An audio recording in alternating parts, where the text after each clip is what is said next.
pushed a button. What kind of button did you push? Egads, I man. opened the floodgates.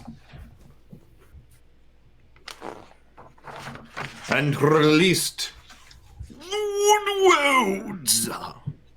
Dun dun dun. Nice. Ooh, Woodworld. Yeah, It's like an Entmoot meets October. okay, I see a stream. Okay. Let's see what Whoa. it sounds like. Oh. Yep, I just heard Patrick. And did you hear me okay? Just heard myself. I hear you. Great. Wait, not on the stream yet. Yes, now I just heard you on the stream.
All right. And I'm just going to pretend that we're not streaming right now, even though in some countries we are. Well, I pull up my episode. 9 out of 12 countries agree. That's right.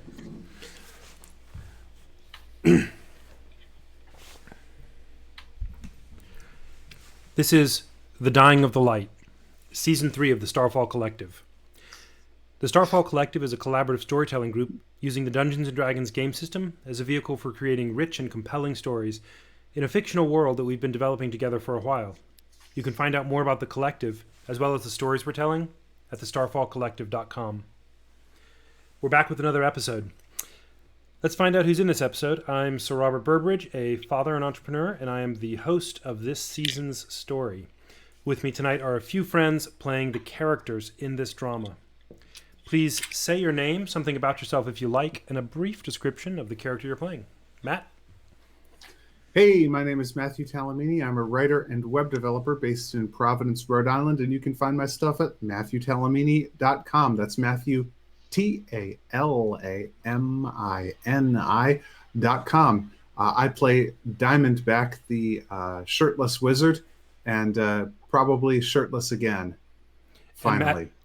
You're on fire. I heard you, Matt, but if you could turn your mic up a little bit, I think we'd get a better sound quality. Oh, Maybe your gain. I can definitely do that. That deep All right. Matthew Talamini, brogue. How do you feel about this? Is that better? It's a little better. I might ask you to again, but it's a little Sounded worse to me, but Oh, Me too. my system's all messed up. Looks like it switched That's to getting your better. alternate camera. The sound quality is a little worse, but the volume's a little better. just be sure you got it pointed at you because it's definitely directional. Yeah, I've got it on the You're directional good. setting. No, that's and- good. That's That's good. good. That sounds great. Sounds great. Okay. All right. Pat, why don't you go next? Sure. My name is Patrick. I will be playing the character of Toll, and Toll is happy for a respite after being enslaved, running from being enslaved, and then being cast into an endless night. Good.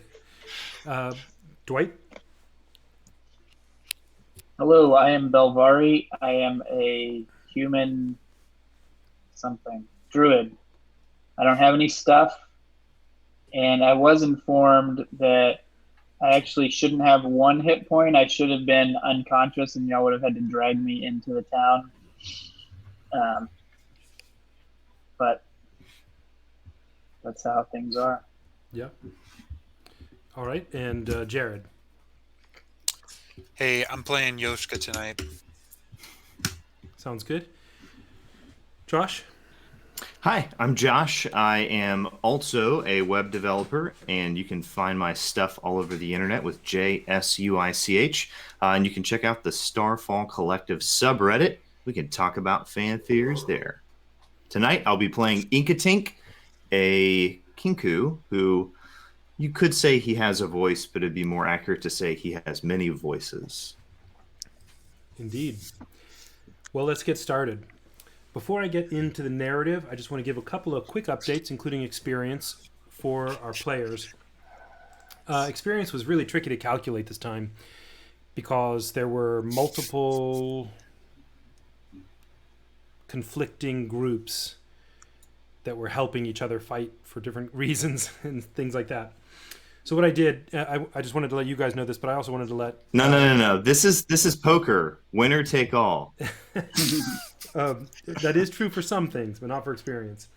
I wanted to let our listening audience know, as well as you guys, how I handled that. But basically, I used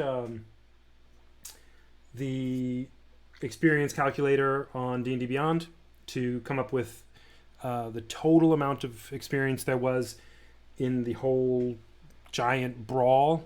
Divided that out for you guys to get your more than proportional share, because I don't care about the NPCs. And then I took that number and divided that among the party. And what I did is I wanted to make sure that I was being pretty, at least consistent and hopefully fair, but Fair is a much lesser consideration to good. So I went ahead and made a little calculator, and I basically graded you. On each experience encounter, I'll do this. It's a relative score. It's just intuitive for me to be able to make sure that I'm being reasonable about the experience. And it's in 4 areas. One of the reasons I wanted to tell you guys this is so that you would know that these are the 4 areas that are affecting your experience, and they all affect it equally. Combat. That does not mean combat effectiveness. It just means your level of engagement. You don't have to have hit well. You don't have to have done anything. You have to have played the combat well as your character, right? And as an aside, if your character would run away from combat, you'll get less experience than somebody who goes in and fights, but only for the combat section. Roleplay in general, which is playing your character, thinking like your character, using your character's words instead of your own words. So instead of saying, I think he would do this, if you say, "Arr, matey, what's your name?" Whatever. So Josh has been doing a lot of voice stuff and all that. The drama of that's nice. Exploration, the amount that you are interested in understanding the world and just kind of like doing more than what you currently know about the world, which is not essential, but it's nice if there's a feeling of like new things in the world happening because you discover them. So that's a little bit.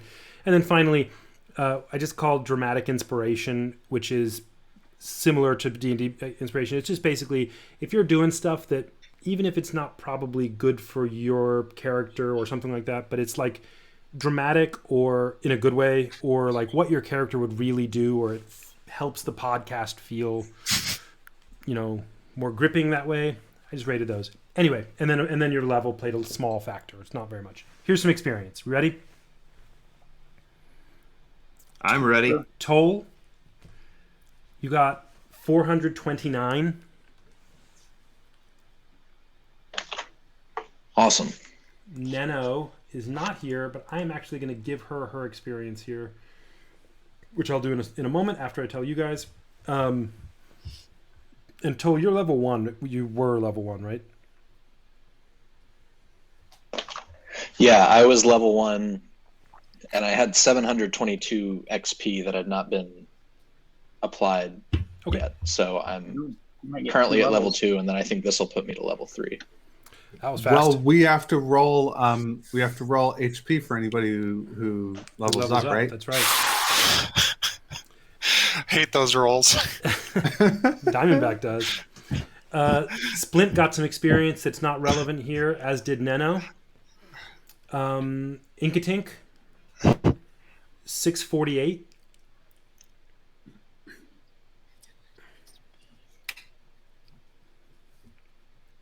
Belvari, 505.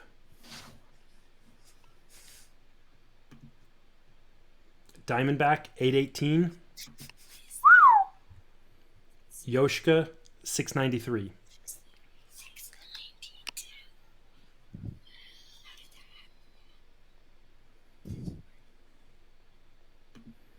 And like I said, your level also played a small role in that. The basic idea there is the level 3 characters that are more established and have been doing this and are like playing a big role.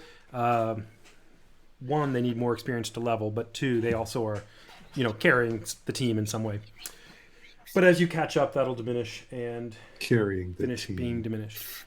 Okay, so that's our experience. So I need to roll for XP. Yeah, who all leveled up? I did. Several of you. Josh? I did. Toll probably did, and... Yep, I think Diamondback. I will have twice. Okay. Nice. Alrighty. Why don't we go with Diamondback? Why don't you go first? I need to figure out. Why Inkatink's going first? I'm not. I'm just getting my No, I mean, you can view go first. ready. He's figuring something out. Oh, Yeah, okay. yeah. Right. So Inkatink, what are you rolling here? What is it? This is 1d6? my hit die for my level, and I rolled There a it 5. is. Okay. Is your roll a 1d6? Yep. Woohoo! Nice. That's a great roll. It is. All right, Mine is a D6 as well. I'm ready to do the roll. let's do it. Let's see what you got. Didn't I roll like a 1 last time? It Oh, was you rolled a awful. 1 and Yeah. a 2 for levels 2 and 3. Okay, well, Yeah. here's for level 4. And it's a 4. I'll take it. So that's great. Nice. And Phew. Toll.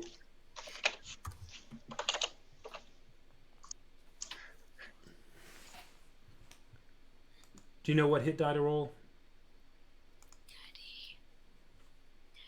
I can't hear you, Toll. You might be talking and muted.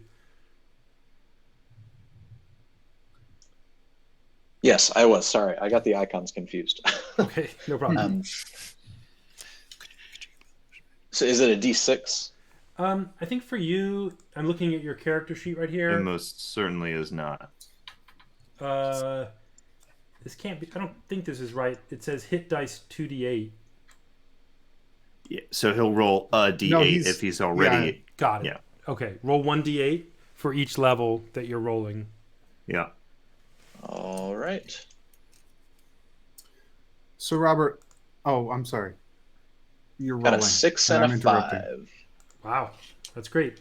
And good, right? also, I could be wrong, but if you have Constitution, don't you have a Constitution bonus? Everybody who rolls? It adds that already.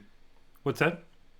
It adds that automatically. All you have to put in is the rolled amount Got in it. D&D Beyond. Okay. Oh, I didn't roll hit dice. I just rolled 2d8 custom. So what do I add to it? So you go to if you go to the character builder under the class tab, you can click a button that says manage HP, Oh, yes. Okay. and there's I see a that. rolled HP. So you should add the numbers that you rolled to the rolled HP number, and you'll see that under hit point bonuses, you'll see the amount that it's giving you because of your Constitution. So I add And that then to the- the number. You don't need to. It'll do it for No. you. It's doing that for you. Well, the 5 and the 6 I rolled did not have that applied to it. Right. So Right. add a 5 So into take your... 5. Yeah, add 11 to whatever number is in the No. rolled HP. Wait, add 11? Yeah, okay. Add 11 because it automatically does both levels. It'll automatically give you the Constitution bonus. Okay, so I don't see what you said. I see fixed HP, HP modifier. So you And probably override need to HP. go to home, and you probably need to Let me Then show you. change it to rolled. I'll bring it up and you show have you. to change hit point type to manual under the home tab in the character builder. Sweet. Okay, I see that. And then go back to class, manage HP, and then rolled HP, and then I do what again? I'm sorry. 11. You probably just put 11 in there. Well, what did you roll for your level 1 HP? Apparently 18. No. I'm not sure. Yeah, I think he rolled 2. You're already level 2 and you're going up to level 3, correct? Right. He was So- level 1. 2 He was times. level 1, he's Level going three. up 2 levels. I'll tell you what. Roll one more. Oh, that's why you're going up 2 levels. roll Yeah, so one you more just roll D8, 2d8. and that'll be your first leveled as well. So you have 11 plus whatever your next roll is. Okay. I'm fine with that. That way we'll have just canonized it here. 8. Okay, well that went about as well as it could have. Yeah, great. So now your rolled HP should be 19, right? 11 plus the 8. Yep. Okay, and then we're all set. And I have a it'll- question, Sir Robert. Yeah. Are feats permitted? I don't know. That is a good question. Okay. Let me think about it and get back we to can you talk very about shortly. it in between. Yeah. But I'm not going to take my. Can I hold off on taking my ability score improvement until we've decided Sure, whether it might absolutely. be a feat instead? Yeah. Any kind of deliberation like we need like that, I'm happy for y'all to wait and accommodate my having to deliberate. Okay, sound good? Everybody ready? How does learning spells work when you level? Feel free to keep learning your spells. I also, when you can start casting spells, I'm okay for you to change that to other things, but it should be spells that you've encountered. Okay. So it doesn't really matter right now. That's fine. It's a little different. None of you are sorcerers. You're druids. Okay, so I think it'll be different for now. And there's a wide range of spells so that you've encountered because of the components. Okay, Cool. let's jump on in. So when I'm going to do a little bit of narrative here just to help us get into the story and flow from last time. You'll hear me say that at the beginning of this, you'll hear me say during the course of it that you all have had a nice long rest. So, that's how your level applies. And for a listening audience, Erin Joy's not here tonight. She might be later, but the show must go on, implausible though it seem. So last time, our party found their way back to Miradau. They have been engaged in a huge brawl in front of Miradau, and this wizard they know as Garriott, who assumes a rather lowly form, taking care of the town of Miradau, was not seeming to help the Iron Bell much, or the monsters in front of the town much against the Iron Bell, though he seemed to be saying that he was. What did end up happening, the party, whether intentionally or not for some elements of it, did manage to get all of the Iron Bell into close proximity to the Woodwodes and, as it turned out, the shambling mound that was there, and the Treant later joined. And seeing his opportunity, Garriott got up on top of the town wall and did something that appeared to require just a vast amount of energy, of strength from him. He was visibly shaken afterwards. And what he did is he cast some high-level spell that our characters had never seen before. And sheets and walls of flame descended upon the Iron Bell and the Woodwodes and everybody else who remained in the clearing. That did a lot of damage. It killed all the rest of the Iron Bell that the party had not done away with, and put them in a really good spot to be able to finish off the remaining beasts, the monsters. However, once the Iron Bell were dead, the residents of Miradau opened the front gate for the party and let them in. And from the safety of the warded town, they were able to, from a distance, finish off the monstrosities outside. Whether those monstrosities were enemies in fact, we don't know, but we do know that the two Woodwodes and the shambling mound, who is definitely a monstrosity, and the Treant had at some point or another attacked Miradau. So, at least the residents of the town, and maybe the party as well, could comfort themselves with the notion that slaying of these creatures was justified, if they're even concerned at all. When the party came in, they saw Garriott sitting in a chair. He was well spent of his energy. Some of the people of the town were around him, and after a brief discussion to find out if indeed they had managed to kill all of the Iron Bell, he was relieved that they had. And Alarat, the orc townsman, if you remember, he's the lumberjack of the town, a strong, big, hardy sort of fellow, put his hand on Garriott and told him, as though he were Garriott's keeper, that it was time for him to get some rest.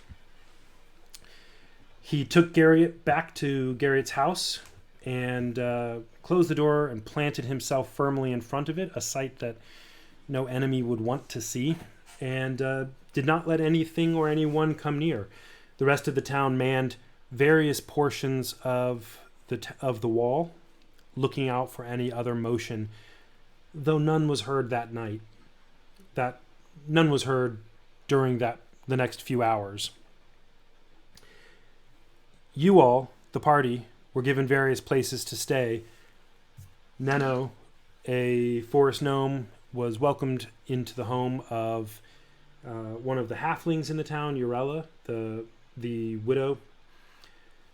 And Urella was just, as well as Garrett and the whole town, were overjoyed that you had managed to bring back Orden, her missing grandson. He, let's call him safe, if not entirely sound. It was a traumatic ordeal, but he was grateful and had good things to say of you all. You went to sleep for a much-needed rest while the town folk manned the walls. Over the next hours, you found yourself awakening sometimes. It was still night.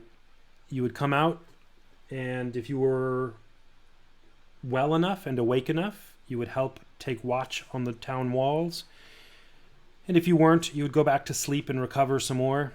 That went on, waking and sleeping and waking and watching and waking and sleeping for what seemed like an interminable night. Finally, however, after who knows how long, some of you started to notice at some point that above you, what you remember as being like the surface of that deep, dark lake you felt like you were under, was coming back, and the darkness far above, 40 feet, 50 feet above you, seemed as though it were receding from the treetops. It came down, and over the course of some hours came down, and over the course of some hours came down, and when it was above the level of the town, maybe a dozen feet or 24 feet off of the ground, that looming dim brightness above you was swallowed again by night, and another night came, and you slept some more. However, in the morning, the sky lightened as usual, and the false night was past. The town around you brightened in a way that seemed so far away. It was recent, but also distant. It was hard not to expect to be in the darkness again. You're not sure how long it had taken. There's no real timekeeping here, but your best guess was anywhere from a few nights to a few weeks of interminable, tense darkness. During that time, you heard things like you had heard during your voyage through the black.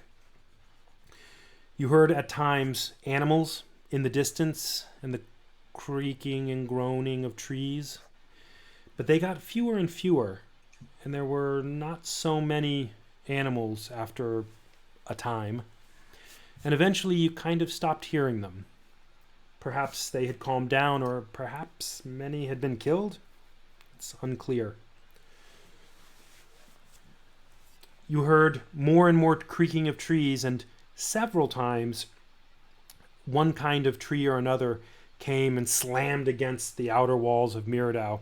However, with no iron bell threat outside, you and the townsfolk were easily able to deal with those threats. In most cases, you simply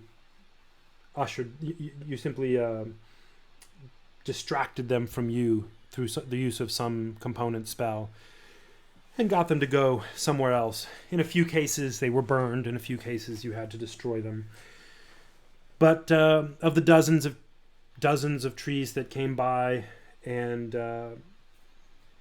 did their things, none of them did any meaningful harm that you couldn't tend to easily enough in the downtime.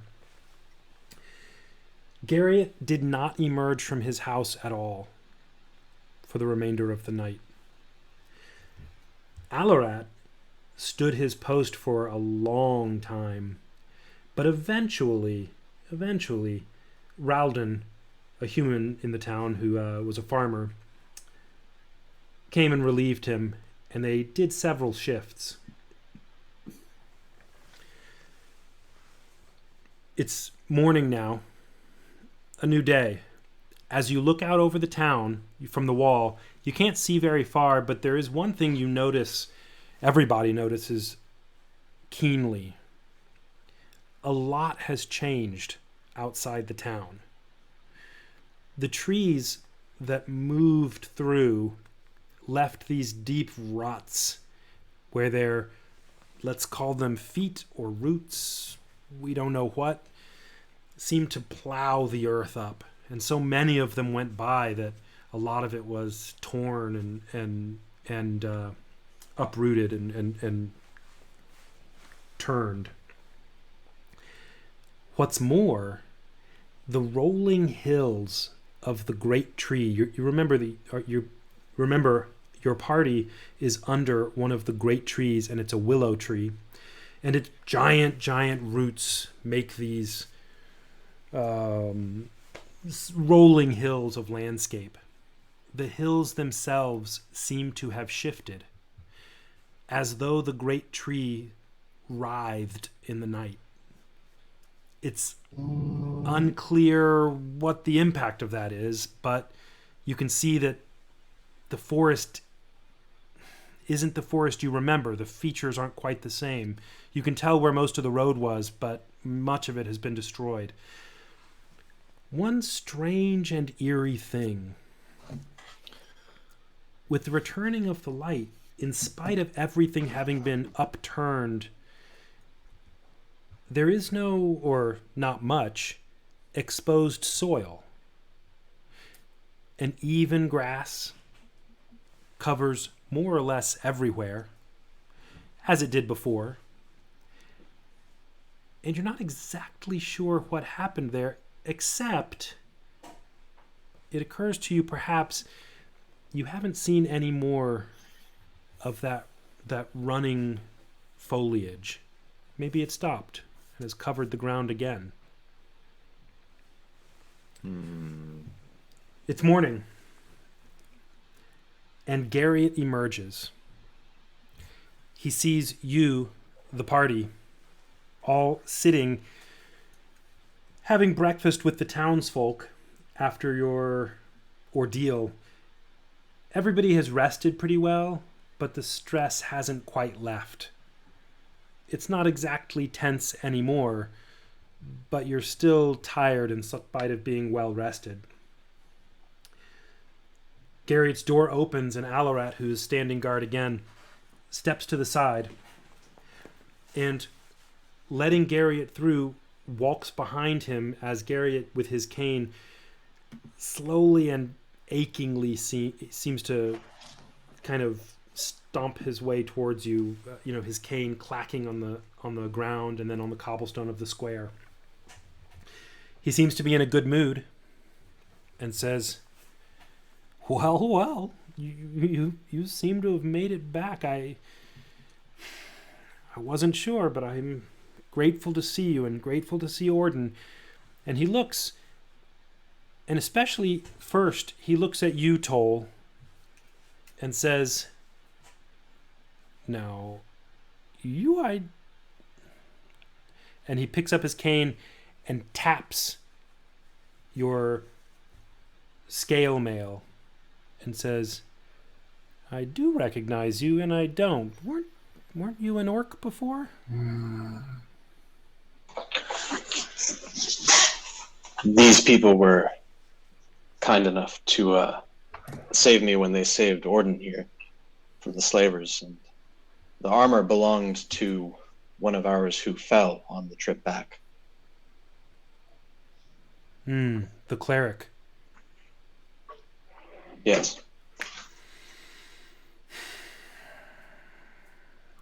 And Garriott turns to Yoshka and says, "I'm sorry."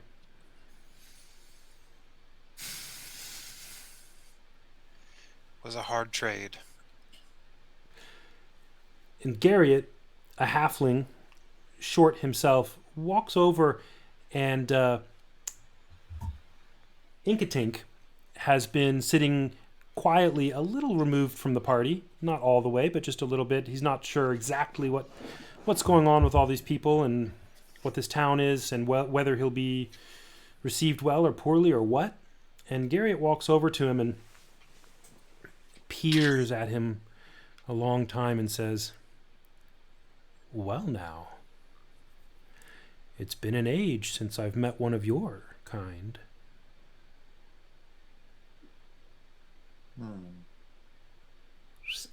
I think he kind of turns his head a little, like a parakeet kind of, or a raven trying to figure out what to do. And then he kind of takes a step back and kind of fans one hand and says, "Can I just say, enchanted to meet you?" And he kind of gives a small bow. And Garriott chortles and says, "Oh, pleasure to meet you as well," in his best impression of a Kenku.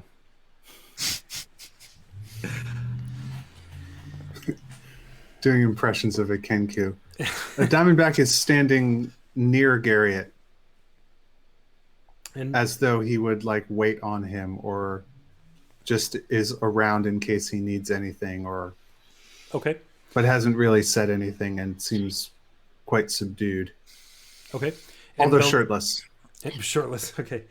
Still ablaze on the shoulders. Yeah. Oh yeah. Just checking. And Belvari, what would Belvari be doing here right now?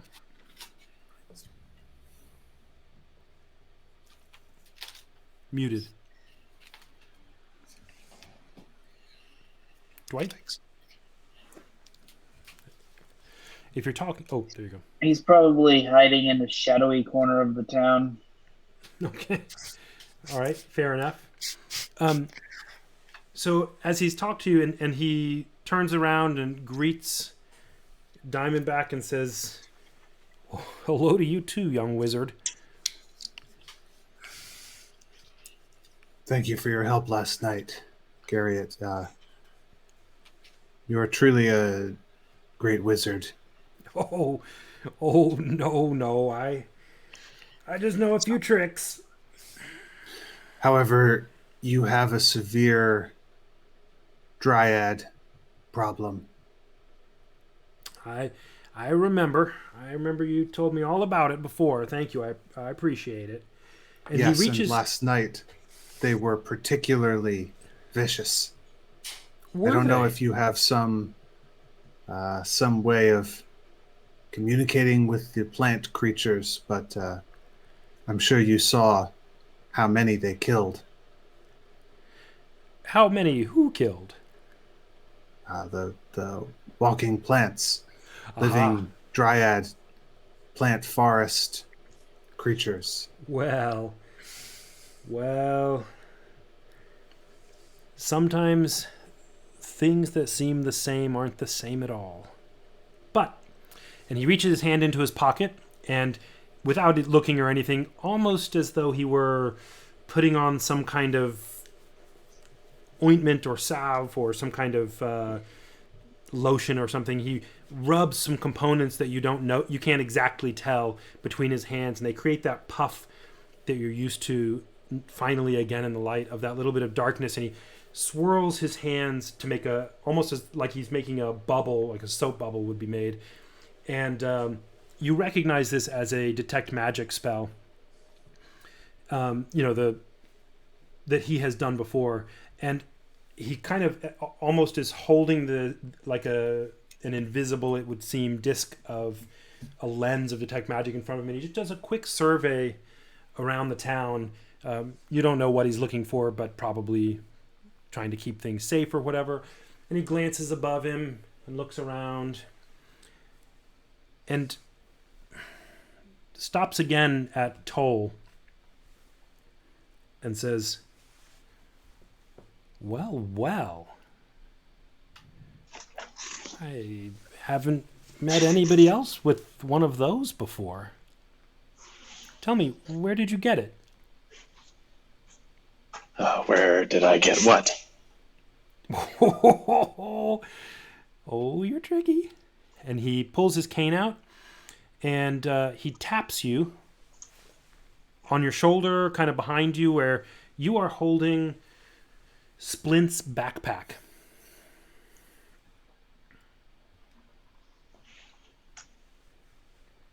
Oh, well, that's actually not mine. It belonged to another one that we encountered on the way. Really? And where is he? That's a good question. You bravely drew one of the terrible, tall, large dryads away from us and towards other foes. And we have not seen him since. No. What happened to him, we do not know.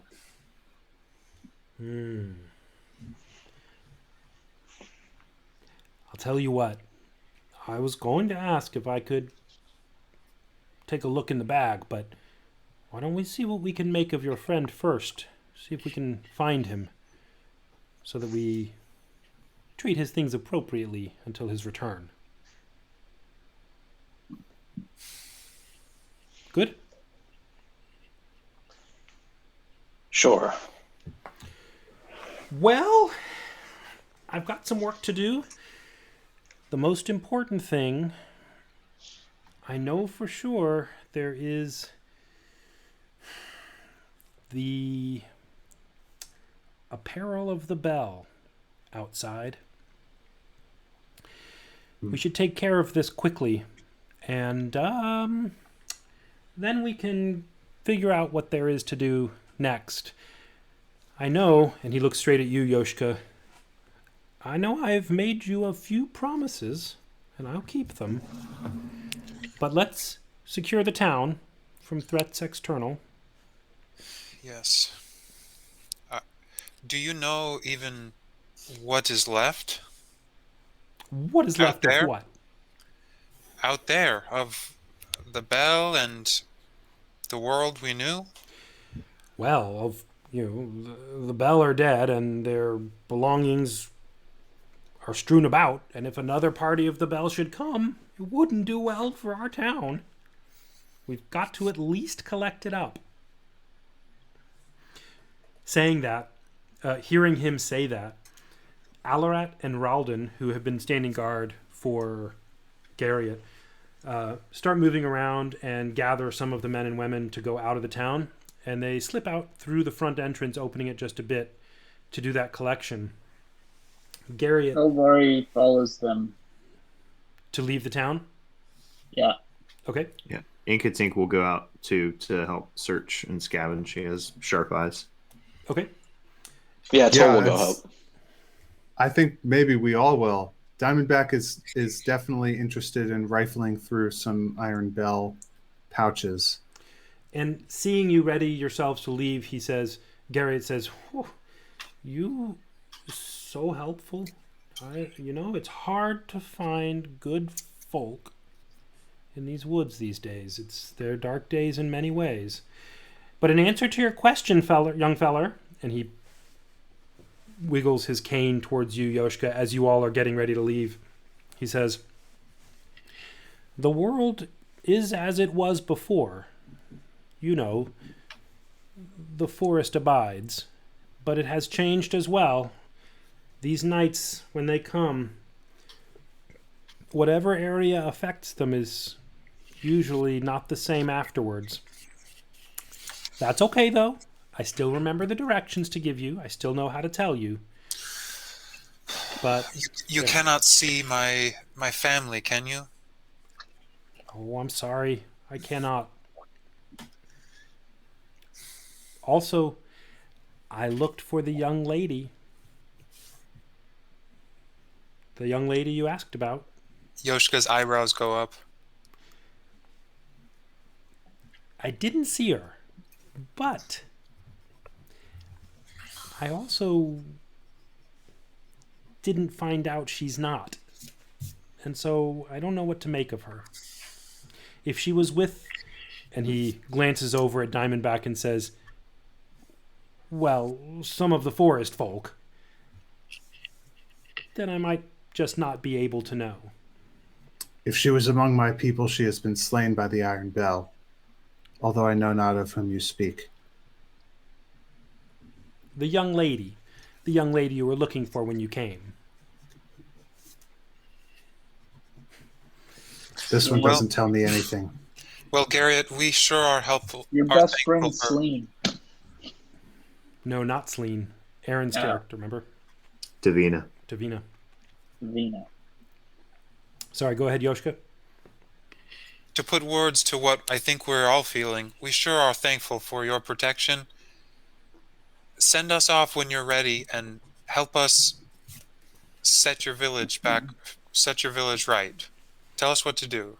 Well, I'll thank you so much. I'll send you off immediately with help, with aid, of course, as I promised. But for now, if you'll go with my friends here, and he, points to the townsfolk with his hand broadly, just collect everything. Alarad and Ralden will tell you what to do. They'll direct out there. They're in charge. Anything you find, of course, bring in, and we'll pool it together, and everyone, including yourselves, can take their share. Good? Okay. Yeah.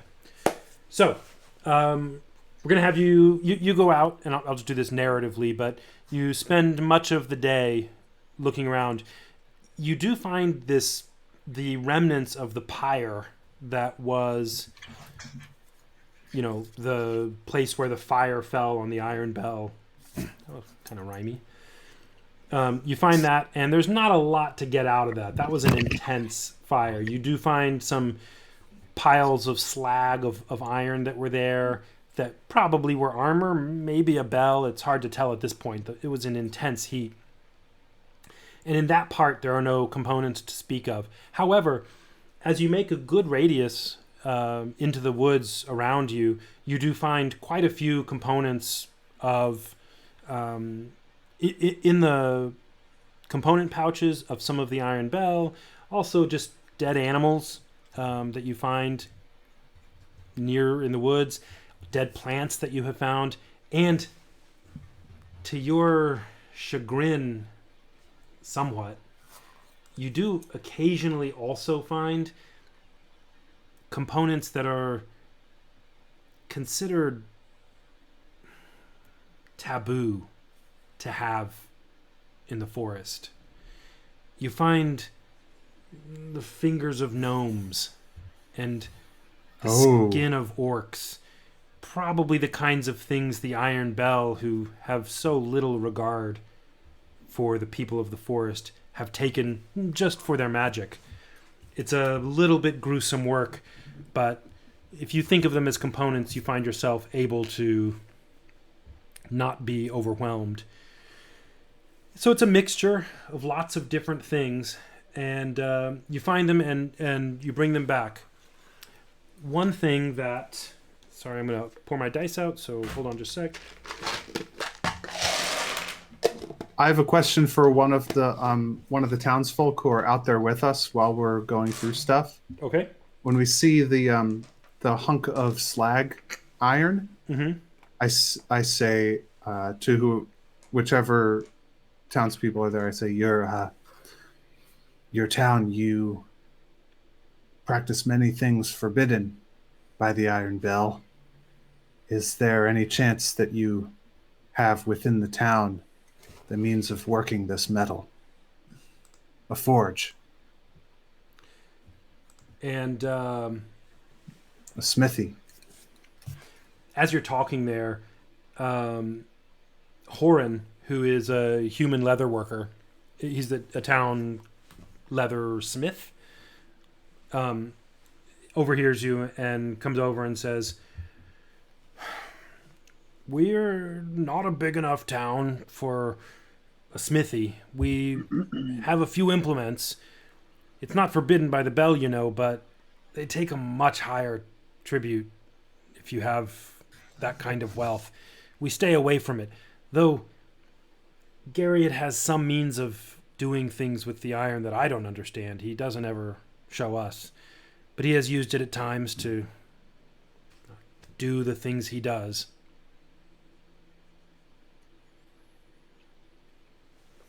Very well.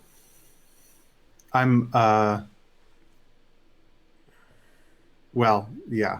I was thinking that if probably all of us have leather armor, and if there was a possibility of working this metal, then some or more of our players' leather armor might be able to be upgraded to studded leather armor. It's a good idea. At the town, which would be a +1 to AC if we could get that. Yeah. So Diamondback is trying to sort of ask after that. I don't know if that's going to be possible. Let's find out. We'll cut to that. We'll figure that out in a minute when we go back into the town and figure out the sorting of things. Not Diamondback himself cannot wear any armor. He doesn't even wear a shirt. Would not wear any armor. But he's looking out for the other characters who are armor clad. He knows that metal is in short supply. They see your heavily mascaraed eyes glancing at them with genuine care. All right. You stay away from me, Chris Angel. That's right. So as Mind you are freak. out there, let me see here.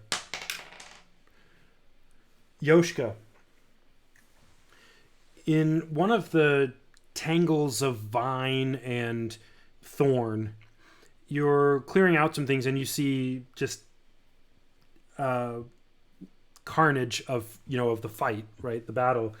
A weapon here, a mace sticking out in this bramble, and of tree and branch and thorn and whatever. And it kind of dawns on you after a moment. Roll me a nature check.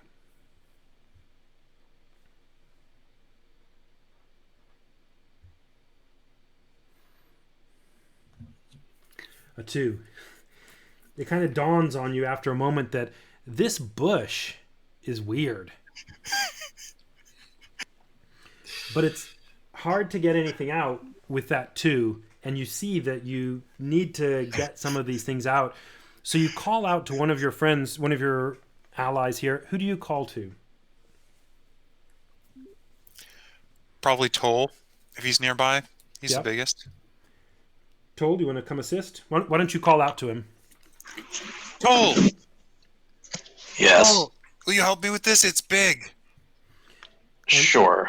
Toll, you see what he sees. It's full of that stuff, but roll me a nature check.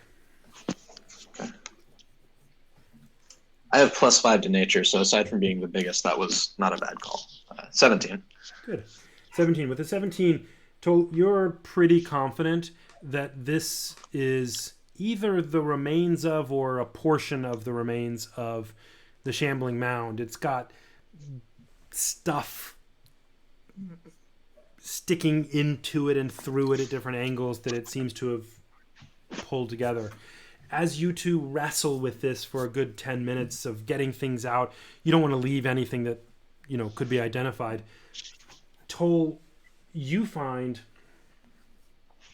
to your chagrin, and you show, as soon as you see it and you sort of blanch a bit, Yoshka sees you as well and looks, and you find a singed and scorched hand clutching tightly a flute you recognize. Oh no! No! He was out there all night. I'll take the flute. Do you want to pry it out of the hand? I will. You're going to take his flute by prying it from his cold, dead fingers? Yeah, he would want me to play it. Oh. I wouldn't play that thing. How long does it seem like he's been dead? Roll me, both of you, Yoshka and Toll, who are somberly discussing him and his thing. Roll me, please, an investigation check. Okay. That's a 10 for me. 13. Okay. You don't see much of the rest of him, but your best guess is that he was killed by the shambling mound before the fire. you think it probably caught him and did him in. But, at least part On of the him next stayed within. CSI D&D. I don't That's know, right. man. Looks like the wizard's flames got to him after the shambling mound. So, So I think I'll try to cast reincarnate on it, do you have on the hand. components for reincarnate? I do. Okay, give me 1 second. I just need to just because I. Isn't that a very high level spell? It is level 5, and I have 10 of the component. You have You need 6 different ones. 6 different ones. Oh, really? Mm-hmm. Yeah, that's the rule. I've been doing that wrong then. That's okay. Well, then never mind. I can't cast it. Okay. Nobody else can see your component pouch in the listening audience, and so we'll just say that you had components that you used up for this. So each component has to be different? Yeah. Okay. So you can't just get 6 of the same thing off of a creature and use them for a high level spell. Okay. So Yoshka, you grab the flute, and the fingers of a young man that are clutching it, as you lift and pull, they unfold a little and slide off, and you have his flute marked with some soot in your hand. The rest of you finish gathering things. You have made a number of piles inside the town wall. Yoshka, you don't... do you add the flute to the piles of stuff, or do something else? No, I was thinking to keep it as a Yeah. memento or something. Yeah. Okay. Well, the day passes without... the work time passes. It's most of the day that you're out there because there's a big radius to cover. The road is in horrible shape. As a matter of fact, large patches of the road, hundreds of square feet of forest, it seems to be that the forest had just completely reclaimed it. And then right after that, there's bits of road that look almost intact, as though nothing had messed with them. It leaves a strange and somewhat jarring experience for you. You come back in. It is not evening, but it's late afternoon. And Garriott seems to have been somewhat busy doing stuff inside the town, doing the tasks that he busies himself with. But you can tell that he is still worn from the ordeal. And he has been taking it a little bit easy. 2 of the women of the town in particular, Taral, Alarat's wife, who is the Lumberjill wife, as well as Yorella, the halfling the halfling widow, have been assisting and tending to Garriott as he's doing things. Orden has come out of the hut a few times and seems to be just sitting by himself and kind of processing, figuring out what's going on. You find whenever everybody's come inside and gathered everything, Garriott looks at the piles, and here's what you see. Here's what there is that you see him do. Everybody's there and discussing what the best thing to do is. And the general feel you understand from everybody as they're thinking about it is that this isn't a common occurrence, but it has happened that maybe they've been attacked by creatures or the Iron Bell at times or whatever. And they have a process for this. The first thing, and you have the general sensation that a part of their process for this is that they have the idea that their absolute top priority is what's for the good of the town, what helps them survive. They are gracious enough to have a second priority, which is also how can we help our friends on their way.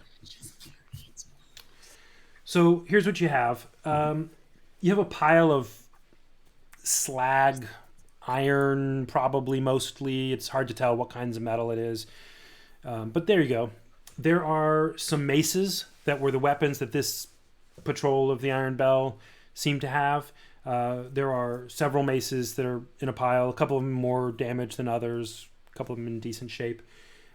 Leather armor, some bits of leather armor that are burned, some that are more intact, some that have been clawed or torn by trees or woodwoads. There's definitely usable things amidst it all, but it also is clearly Iron Bell. There is one intact bell. I'll describe it in a second. There's an intact bell with the pole that the bells usually hang on broken. And there are quite a few components, actually. You all should have access, you are players, should have access to a Google Docs sheet called DM's Vault. And the only sheet in it should be called Miradow's Booty.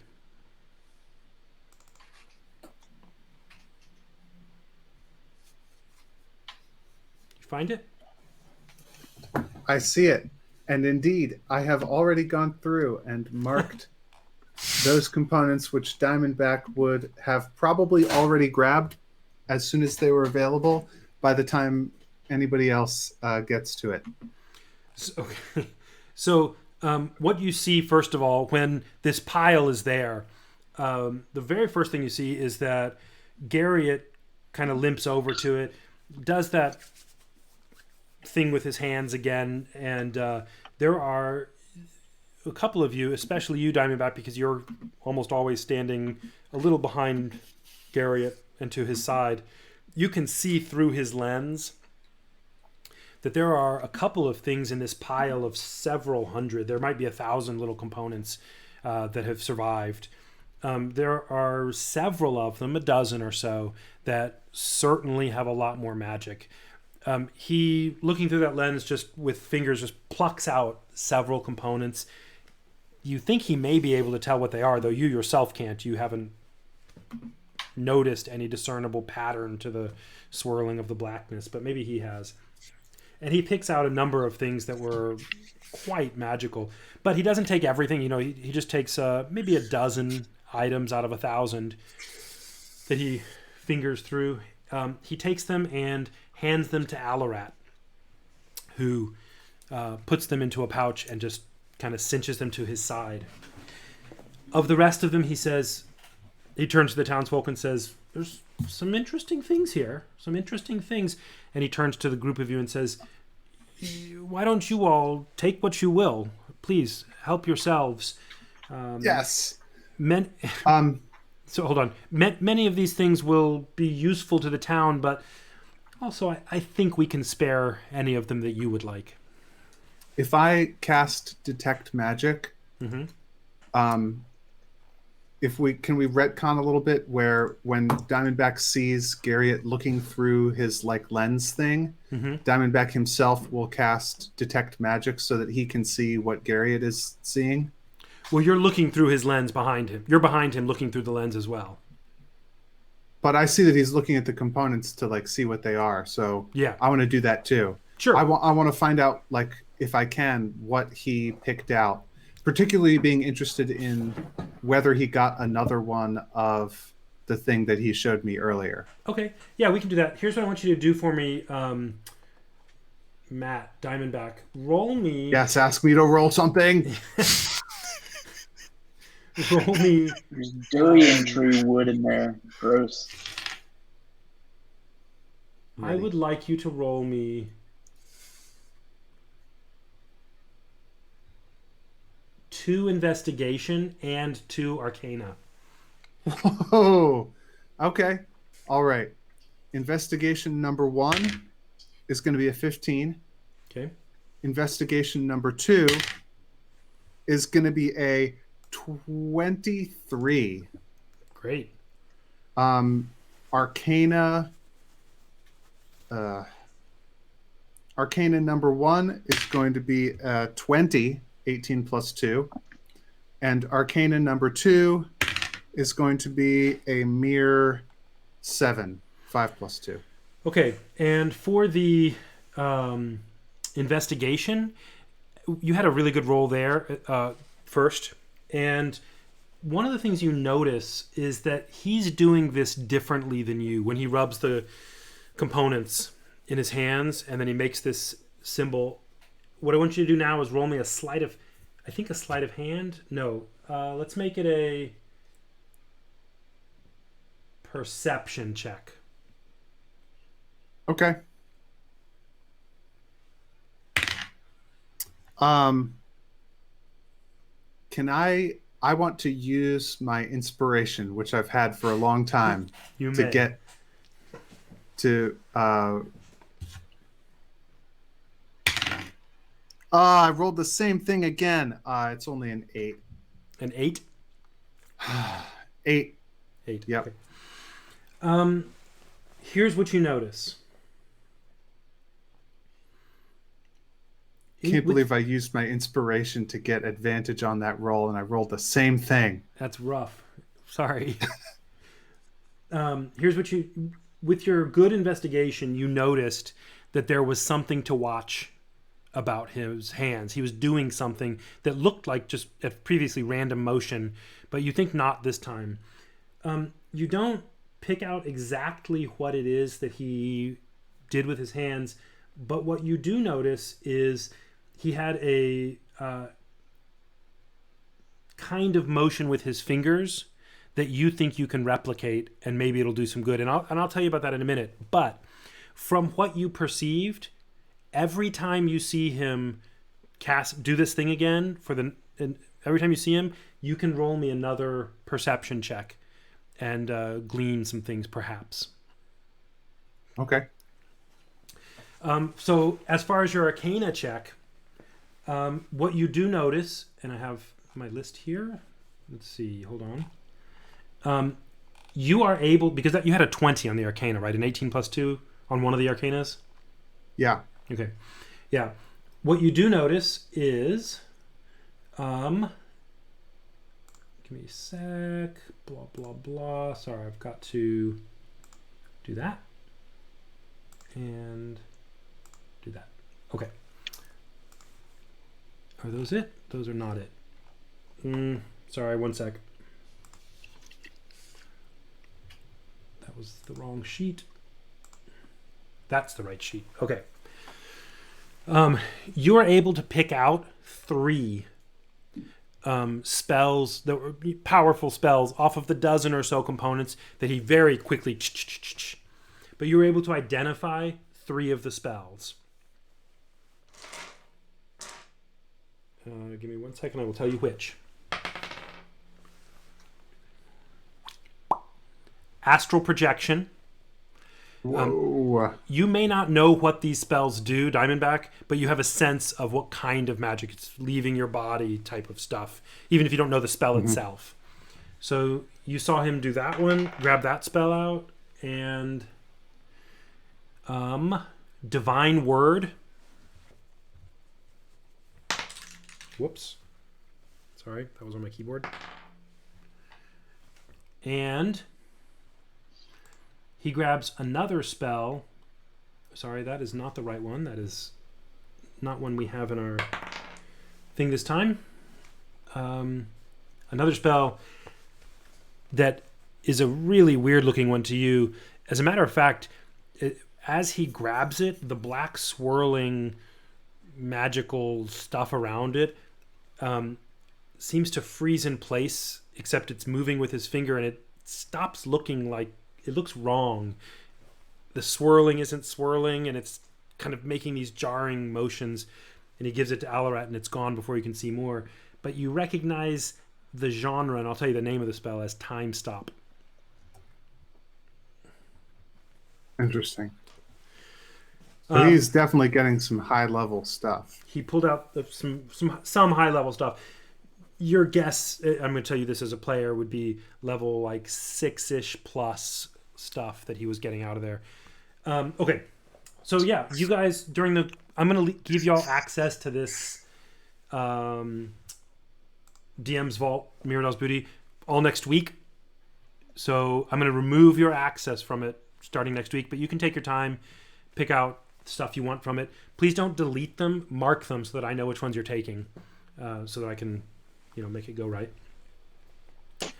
Okay. And how did you send that link one more time? It's already shared with you. It's the one that used to be Garriott's store. Okay. I can reshare. I was it. looking at shared with me on Google and I didn't see it. You know what, Toll? You may not have it. Let me. Oh, okay. Sorry, I don't know. You weren't here when they were last at Garriott's store. I will check. That's true.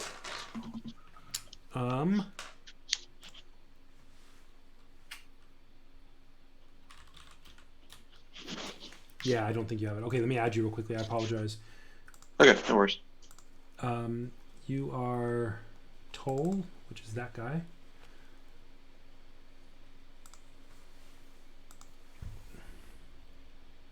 I was just copying your email. And what time are we? 8:42? That's fine.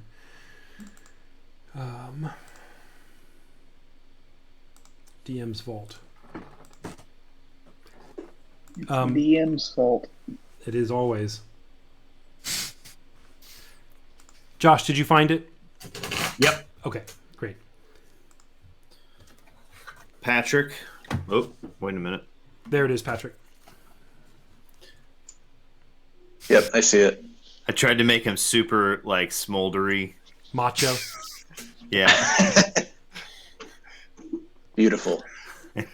He does look a little like Nicolas Cage. Yeah. Okay, so feel free to do that. As far as the armor goes, the metal and stuff, the bell is a really interesting thing. None of you have seen a bell up close. Certainly haven't touched one. You've seen them, obviously, when the Iron Bell have come to your town. Yes, Inkatink? No, nothing. Keep Okay. going. Nothing that's appropriate for right now. Yeah. None of you have,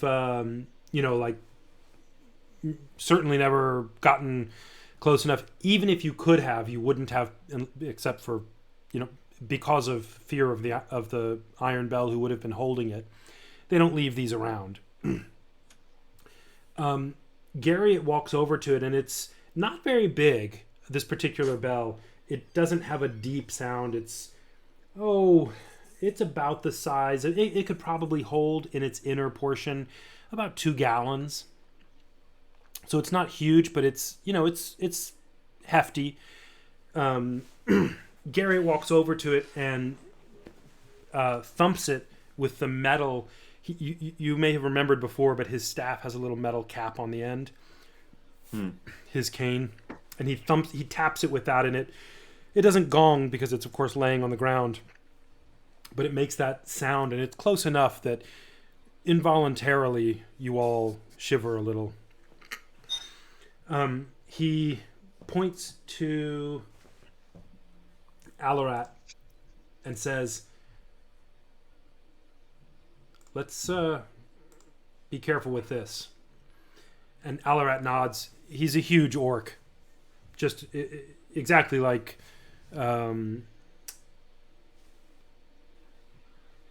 Gulb was. And he picks it up easily with one hand. He's holding it in his hand, and Garriott says, "Just a moment, let me look." And he holds it low, and here's what you see Garriott seeing. In his hand, it looks almost like a large goblet. It's clearly not, but it's got this bowl shape. It's not wide enough for a bowl, but it has that sort of classic bell flare at the end that gives it some stability.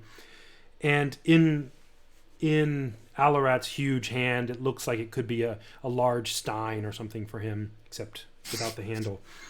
The outside of the bell is pretty smooth, but there are markings all around it. It's a familiar kind of marking. You've seen Iron Bell equipment with these shapes. You've never been close enough to take a good look at them, and they do not seem similar to the writings or markings that you've seen of, like, hobo marks and the glyphs that are common in the underground for how to mark spells. This clearly is for something else, and you know not what. Garriott I think Inkatink would dash over to Neno, and they'd be doing something together. We can do that when she gets back. Okay. And Garriott kind of walks slowly around in a circle, inspecting what you're guessing might be some kind of writing, ciphers, as you have heard them called before. The bell is being held opening upwards, so you're not sure if the writing, if it is upside down, or if Garriott's not able to read it, or he is able to read it upside down, or what. But he spends about a minute or two doing that while different people are going through the things of the piles, and says to Alarat, this may be useful. Sorry. This may be useful. It'll have to have a special place for sure. For sure. And Alarat takes it and puts it under his arm and holds it there for a few moments. And when Garriott turns to do something else, Alarat walks back to Garriott's house. He comes back and he is holding, after a few minutes, and is holding neither the bell nor the pouch that he stored those components in. He returns to the pile. Garriott, seeing that you all have gone through and taken a goodly number of components and seems satisfied, he looks at the other piles of things. Several of the people of the town have taken bits of armor, some leggings here and there, small bits of iron. The mallet, the wooden mallet with iron caps that the iron bell sometimes used to hammer on the bell to ring it forcibly, the leathersmith has taken. He seems to think it would be a good tool or something. And Gary looks to each of you and says, is there anything from here that you would like?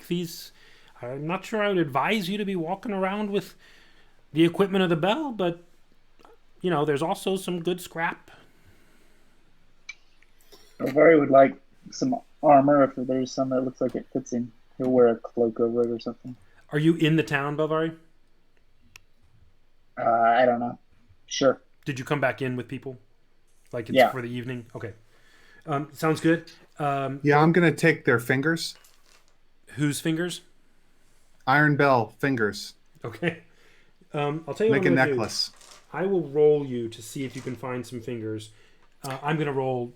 It's not really a skill thing or anything on your side. If Inkatink sees that Diamondback is collecting fingers, Inkatink will begin foraging around collecting fingers as well. Okay. Sounds good. I'm going to roll a D. You have to split the fingers? No, I'm just saying. Can we roll off? Can Matt and I compete to see who finds the most fingers? I'm going to roll a D20 on a DC 10 to see if there are fingers among the stuff. Oh, okay. Inkatink, you might notice that Belvari is kind of looking at you and thinking of all the components that you apparently contain.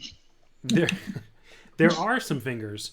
Diamondback, you begin going through, and Inkatink is quite deft and moves over and seems to be quickly picking at things as well. Each of you roll a D10, and that is how many you got. Actually, you know what? I'm sorry. So weird. What? You already... Then they sit down afterwards and trade them. Each of you roll a D10. How much you want for that swollen knuckled one? Each of you roll a D10. 3 gnome pinkies. And 3 gnome add- pinkies. Three gnome pinkies? Each of you roll a D10 and add your sleight of hand. Okay. My sleight of hand bonus. Yeah. My dex is very high. All right. You ready? Inkatink walks up to you with his feathery hands. Kind of, you see he's holding a bunch of fingers, and he brings his hands down, and you see 13 fingers in his hands. I've only got 6. Inkatink just kind of dumps them into your hands, and kind of his head tilts, and he just turns and skitters away. Diamondback is just if nothing else is going on, although he's going to stay by Garriott, he'll just be steadily with his with just his regular dagger, just flensing the skin from the bones to get a pile of finger bones. Okay. And once he's got them, he's going to string them on a necklace, on like a leather cord. Sure. And can I make a sleight of hand check on Yoshka to try to pickpocket the flute from him? It's okay. This is not the behavior of a good aligned character. Listen, Matthew, when you've done the work, when you've Daniel Day-Lewis your way into the mind of a Corvid, you get back to me. I am making choices with integrity. Here's Good job. Here's what we're gonna do. For I that. also am. Here's what we're gonna do for that. Yoshka, you can make it a sleight of hand check with the DC of Yoshka's passive perception. Okay.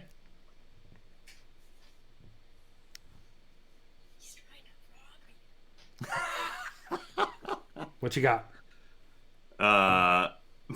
No, I rolled a 7. 11.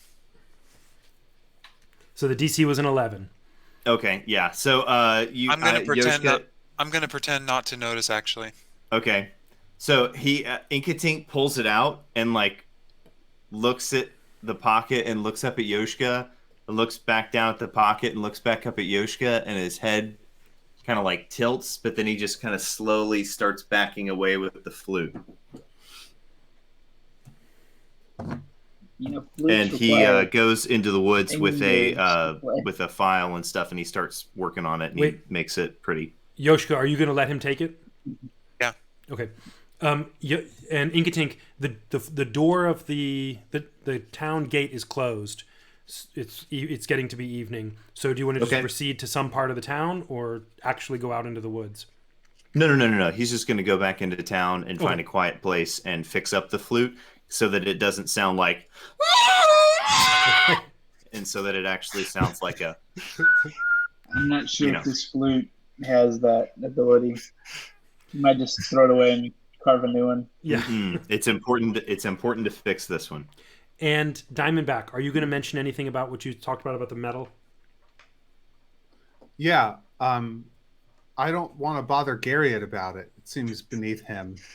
Probably the guy a mighty to talk wizard to. like Sorry, go ahead. a mighty wizard like him. Matters of leather and iron are beneath his notice. So I want to talk to the leathersmith, Horan. Horan. Yeah. Yeah, I say, can I just bring the lump of metal to him from the pile? There's a pile of metal. You can just talk to him about the metal. Okay, so I say, actually, I would know this, but or Diamondback would know this just from looking at you all. But are any of you actually using leather armor? Just the D&D I don't know item what in your kind of- inventory? I don't know what kind of armor I got. Some people started talking about finding fingers right about the time I was going to learn what kind of armor I got. I have leather armor. Yes. Belvar, you do find leather armor that resembles Iron Bell armor, but you could probably modify it and, make it so it doesn't look too much like it.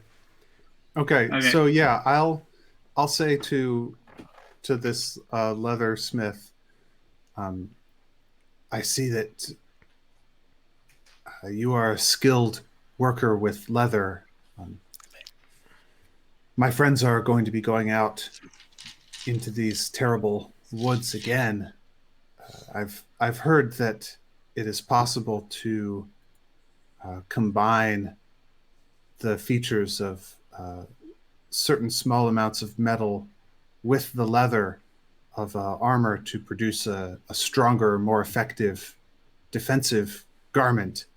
And I wonder if possibly this metal could be used to, shall we say, upgrade my fellow adventurers' equipment.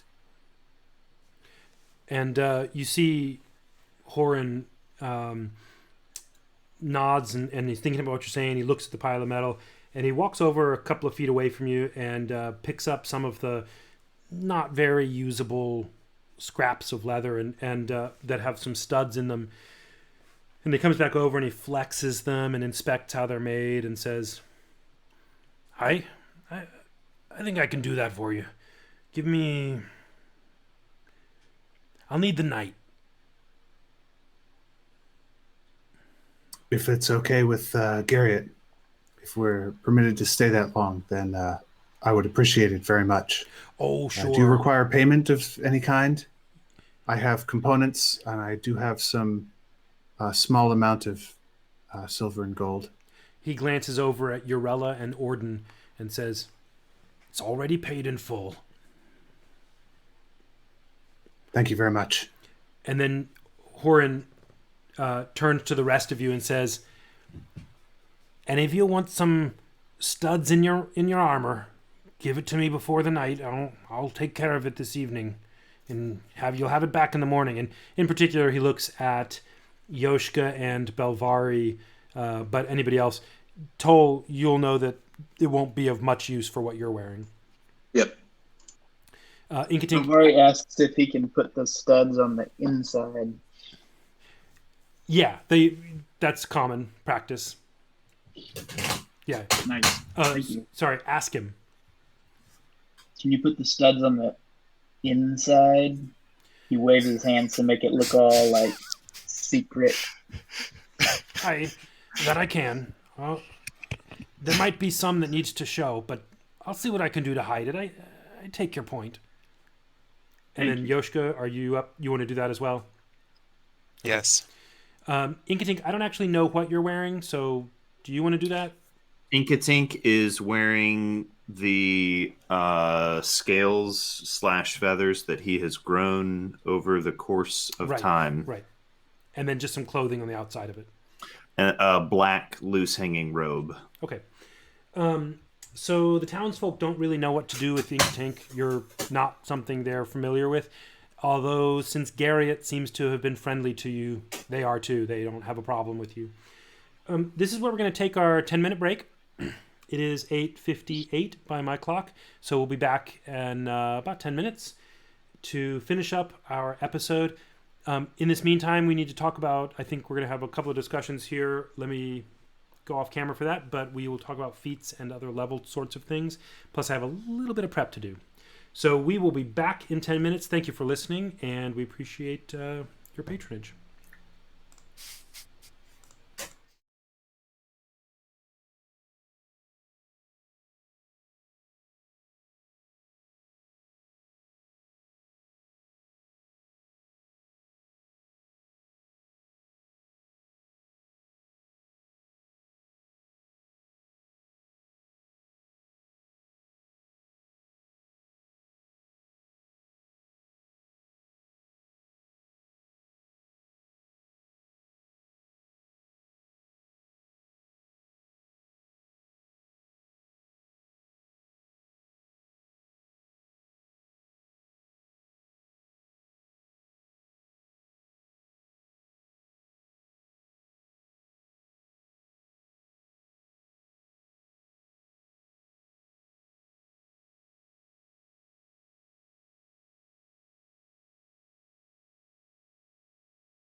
It's a slightly different time here.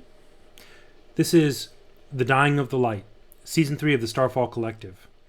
The Starfall Collective is a collaborative storytelling group using the Dungeons & Dragons game system as a vehicle for creating rich and compelling stories in a fictional world that we've been developing together for a while.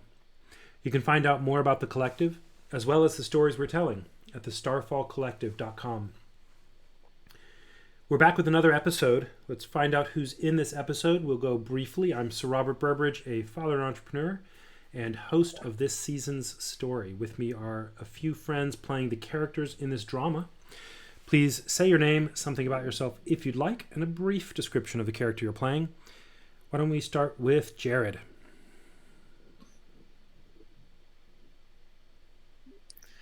Hey, I'm playing Yoshka, the bard. Yoshka the Bard. Josh?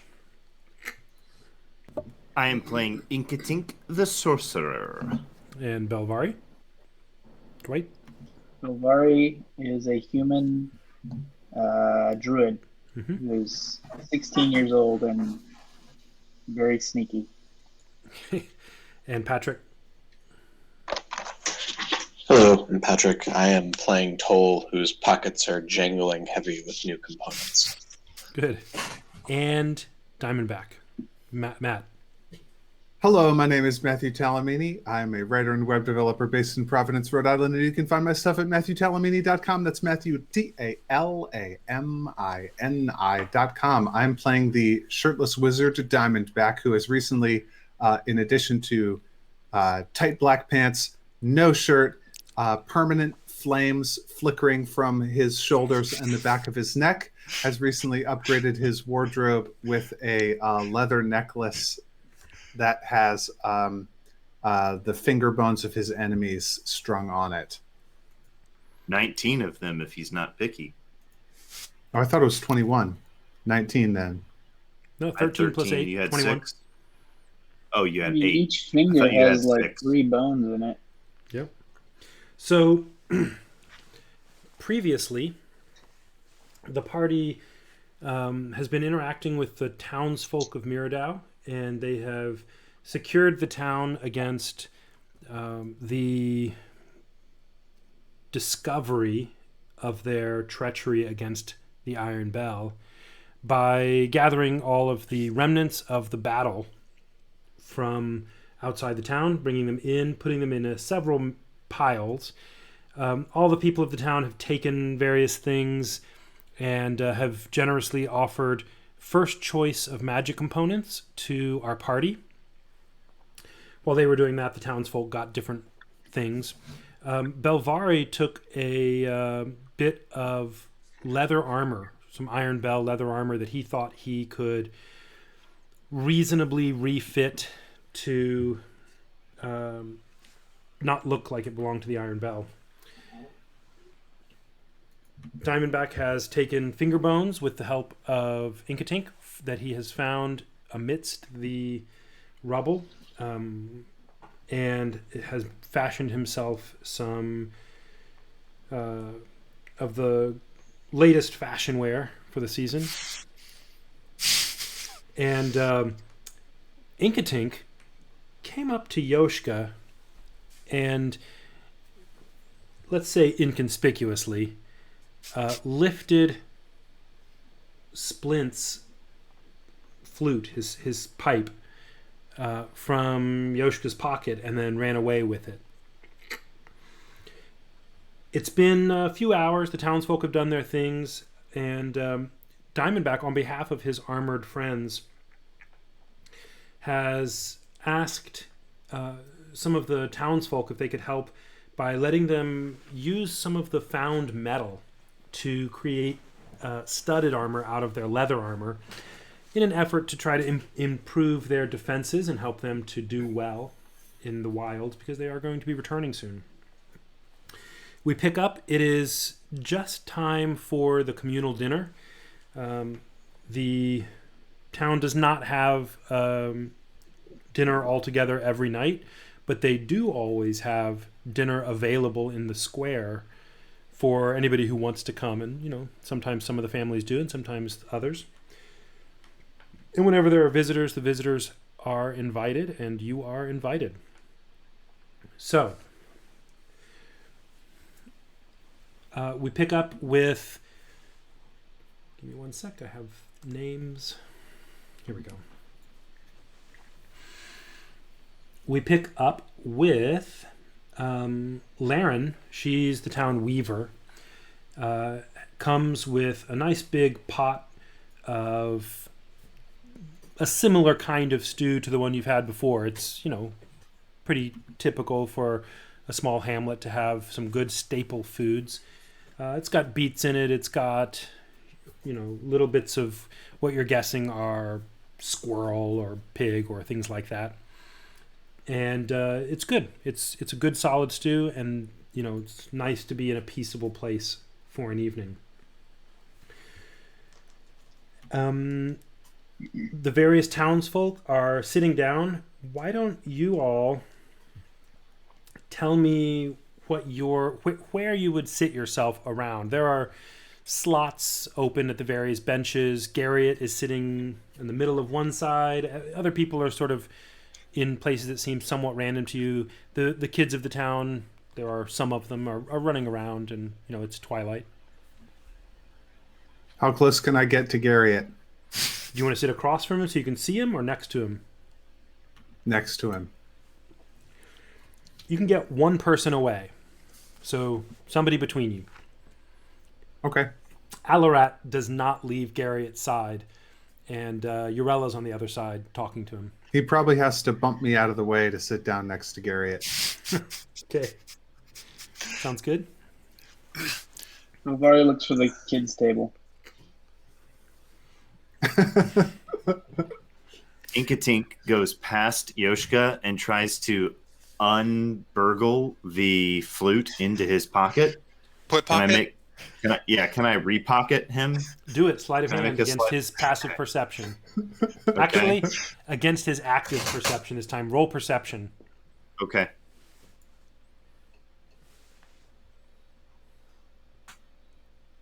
18. 23. Ooh. So Inkatink Years. slips it in there and then keeps going and goes and sits at the kids' table with Belvari and the kids. In the course of dinner, Yoshka, you are talking with some people and laughing. Occasionally, remembering things and relieved at it was a good day. It was hard work, but the stress is gone. And at some point, you're talking about something with some of the townsfolk, and you pat your vest on both sides, having had some stew, and you feel the flute. And what happens? I look around to find where Inkatink is, and if I see him at the children's table, I just smile. Can I make a stealth check to see if he catches me watching him to pull it out of his pocket? I'll take that. All right. This is some real come on, Pride and Prejudice level role play. I love this. That's right. And do that check. What is it? 17. And Yoshka, why don't you do a perception check again and see if you notice him against a 17. Oh, perception. He could No, beat me. I don't. Okay. Inkatink, you see him pulling the flute out and you see him look at you, but he doesn't quite notice you noticing him. Inkatink and rubs his little claws together. At this meeting, I'm kind of sitting not close to Garriott, but probably at that table. And at some point, stand up and say, well,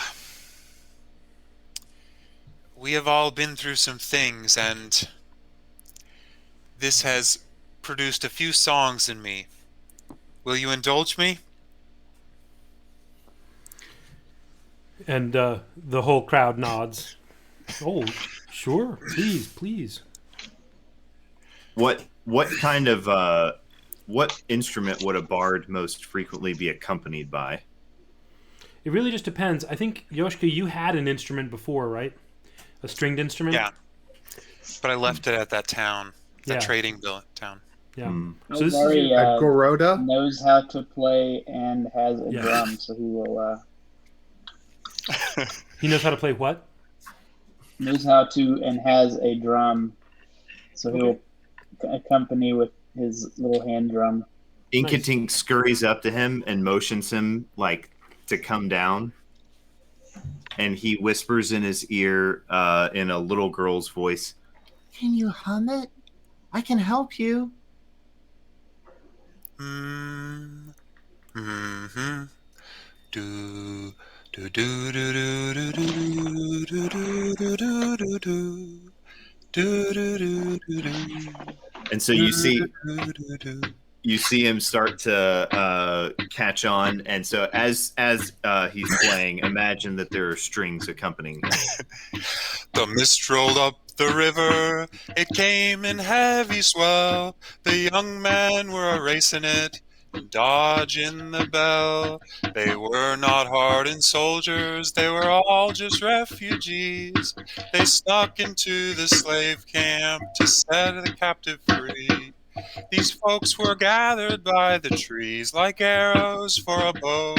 The old man shot 'em out to task, no turning to and fro. They sailed upon the current of the undercurrent flow. The speed of hasty dispatch was the power of their blow. The green shaft did not waver, nor short of their mark fall. Its tip was sharp obsidian, it pierced the slavers all. But fragile is the black stone, it chipped as it went through. The largest of the young men fell with the slavers too. Now knee deep in the darkness, they all fled for their lives. The trees were all a-shuddering from up above arrives. A great and ancient firefly into the night comes down. A brushing through the branches, it spread a flame around. The old wood was awakened, it rose to purge the land. The bells were all a-ringing now in desperate demand. The young men crouched in darkness amid the coming dew. The bell was ringing at the gates, the men in fret and few. They heard a new bell ringing with hollow, heavy thud.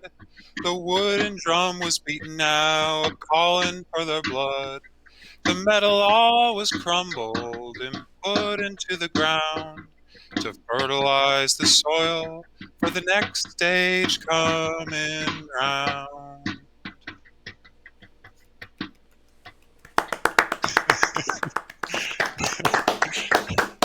Bravo, bravo. Bravo. To Wow. everyone's surprise, they're not surprised at all that they love the song. It's the entertainment's terrific. The kids all come around and listen. Belvari, everybody notices, is there playing the drums, but to everyone's surprise, there is at least 2 or 3 different string instruments accompanying Yoshka during the song. At some point, Yoshka himself looks around and sees that Inkatink has made a fantastic imitation of several instruments at once. Not as he's going, stringed instruments. That he's been playing a little bit of harmony, a little bit of melody. That's cool. Yeah. So you continue to have a good night, and Garriott says, "That flute, I didn't know you played the flute." It was a friend's. Oh, the cleric. Well, a new friend. It was another slaves who was with us. Ah, with the backpack. Yes, I think so. Those who go out into the woods, more than likely, never see a town again. It does happen that way often. Well, did you find out what happened to him? Yes, that big monstrous tangle of vines swallowed him up. And Garriott shakes his head slowly and acknowledges, his existence and his passing from the world. He, after a few moments, looks at Toll and says, all of you, and he glances around, I need to send you on your way, of course. It's getting late, and honestly, if the town is too big, whenever the bell come, it's not good for us. We can't take any more in, you understand, but it's not that we don't greatly appreciate you. Yes. But I'll send you on your way with what I can. I will.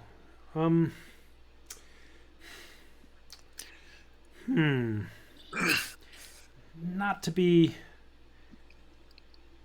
crass, but...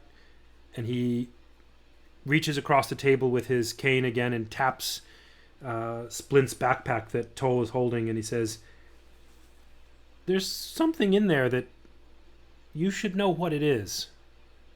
I haven't seen anybody with one in quite a long time. I don't even have one myself, though I know how to use it. I'll show you.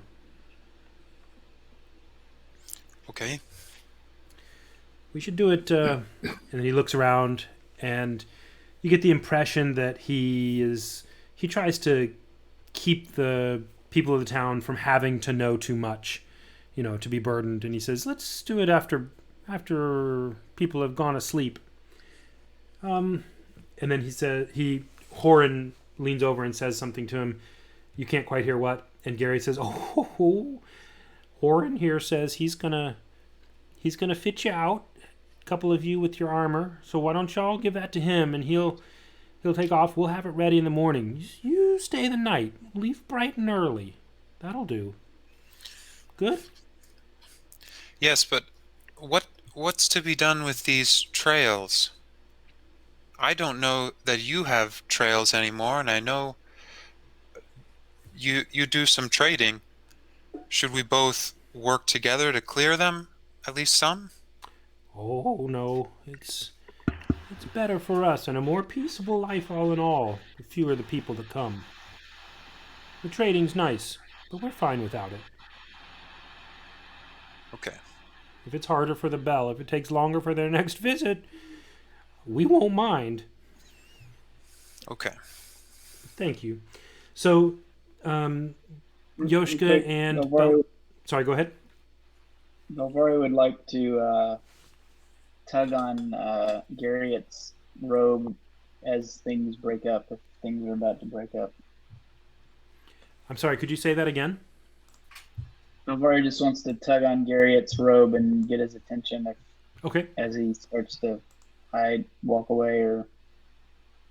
Yeah. I don't know Yes, if young that's man? right now. I found this somewhere. I don't know where it came from, and I show him the amulet that has the glyph on it, and I was wondering if you knew what it was. He says, ooh, interesting. Why don't you tuck that aside a minute, and when you all come to my house a little later on and I show you the other things, we can talk about that. Okay. So everybody goes their way, and Belvari, do you give Horan your new leather kind of Yes. armor? And you too, Yoshka? Okay. So everybody goes to bed, they do their stuff, and you guys, Alarat, talks a little bit with Garriott, and they seem to resolve whatever, and Alarat seems comfortable leaving Garriott not to be helped. So Alaret, this hulking orc, right? He and his wife, and they have 4 kids running around, and he calls all his kids, and they go home a little bit, and everybody seems to be getting ready for bed. There's a normal watch of a couple of people that, look out for the town, and you know about that for this town by now. You've been here some time. So you follow Garriott as he on his cane. He kind of limps and hobbles over. He's still looking a little worse for the wear on as far as just recovering. Whatever he did to be able to cast that magic was clearly beyond him somewhat. Sorry, real quickly. Hey, is everybody here? Looks like some of you might be frozen, or I'm here. I'm here. okay, great. I am present. Awesome. Yeah, I'm here. Okay, sorry, just making sure. I thought maybe y'all were really still and listening, but I was concerned the stream had frozen. Okay. We've all been practicing Zen stillness. So Yeah. So People finally listen to Belvari. yeah. So Garriott, he looks worse for wear, but he did what he had to do, and he leads you to his house. And you've been here before. Toll, you haven't been here before, and neither has Inkatink, and actually neither has Neno. But the rest of you had been here before the previous time when you traded. Mm-hmm. And he takes you in, and he says, listen, and he seems to be mostly talking to Yoshka, or directing his talk right now to Yoshka, and he says, I've been thinking hard about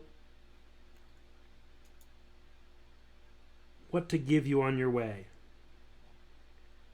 Well, first of all, I told you if you came back with the boy, these magical items that I let you borrow, you could keep. And he eyes Diamondback's snake staff and formerly Gulb's, now Toll's armor, and the little bits and pieces he had given you all. And he says, true to my word, they're yours to keep. And he looks at Inkatink and he says, I'll have something for you in the morning. I wasn't expecting you, of course, but if you've helped these fine folk out, then you've helped me out. And, Yoshki, I have something important for you, but I don't know you'll know what to do with it.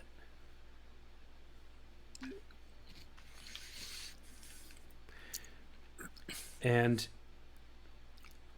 all of y'all can hear, but Gary steps forward about a step and a half. He doesn't need to, but he's clearly getting close for some reason, and he beckons you down to lean over Yoshka, because he's a halfling. Okay, I lean over. He says, I'm going to tell you how to get to your friends and maybe your family. I can't vouch for that. But it's not fast. It'll take you some time. I think it might take some weeks. However, the circle we have outside, you remember the circle? I can get you part of the way there through the circle. I know another circle up yonder that'll get you a goodly distance, and then you maybe have a little more to travel. But here's what I have to give you. And he leans close as much as he can, straining up a little bit, and says, I want you to remember, Yoshka, all that glitters is not gold.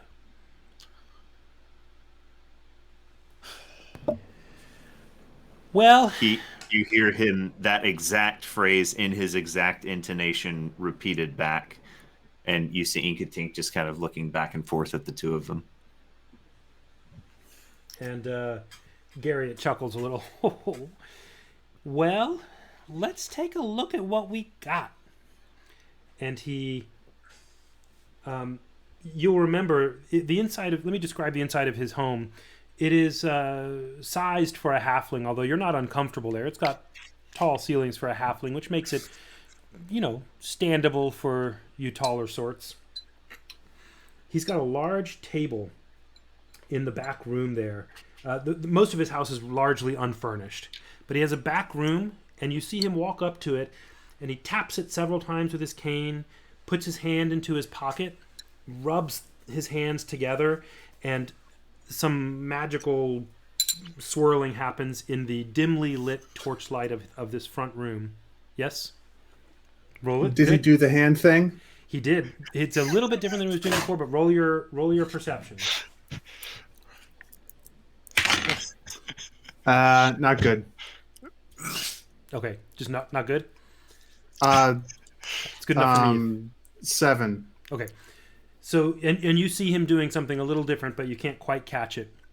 But he, you remember this from the last time. But he lays a hand on the door, and it glows slightly, and he traces out a complex series of patterns, and his finger leaving a little golden trail behind him for a few moments. And every time he turns a right angle in this pattern, something clicks and clacks and tick, tick, tick, tick, tick.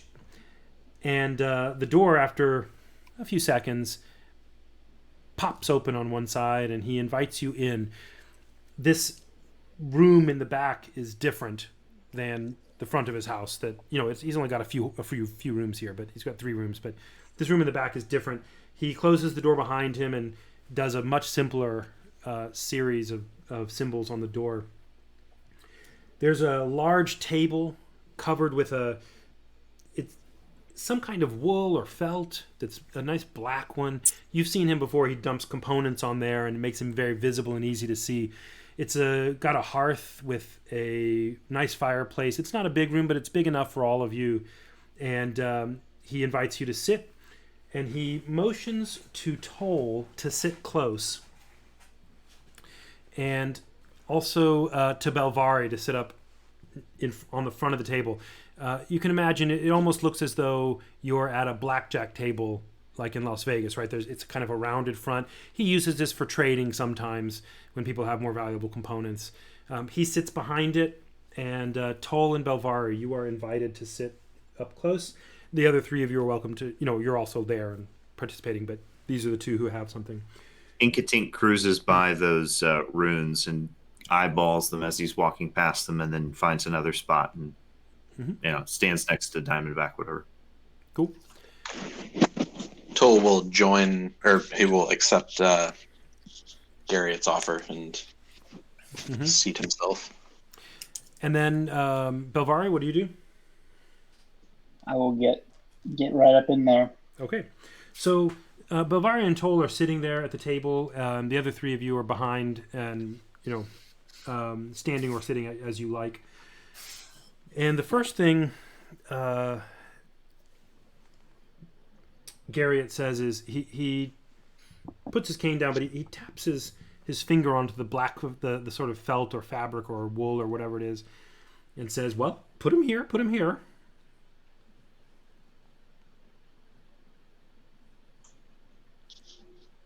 Toll is going to look at his armor and then back at Garriott and say, you mean this? No. And he pulls out his cane so he can reach with it. He's short. And he taps your backpack again. What's in the pack? Right. He'll set it on the table. Great. The whole pack? Yeah, I mean he's not gonna mess with it. He doesn't know what's in there, so. Okay. And Belvari? Belvari puts the medallion. Okay. And he says, go ahead. I also have a thing that I don't know what it is, and I don't know if this is the right time to open it up. But there's a box that Gulb had that Diamondback has in his possession, which maybe that box should go with these other things. I'll tell you what, if you want to, you can open it up, and I'll let Josh narrate what's in it because it was Gulb's, and then you can decide whether you want to inquire with Garriott about it. Does that sound fair? I open it up. What's Okay. in there, Gulb? You find a very stoutly made wooden case that's about 1.5 feet by maybe foot for a rectangle, and it's several inches thick, maybe like 6 inches.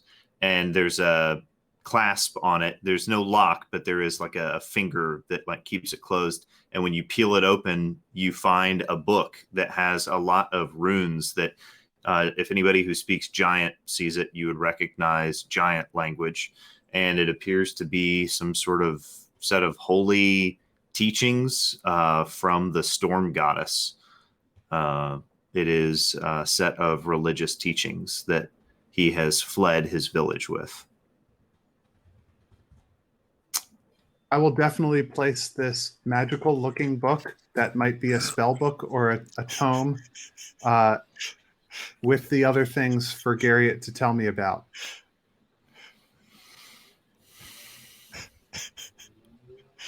Just in case it's magical.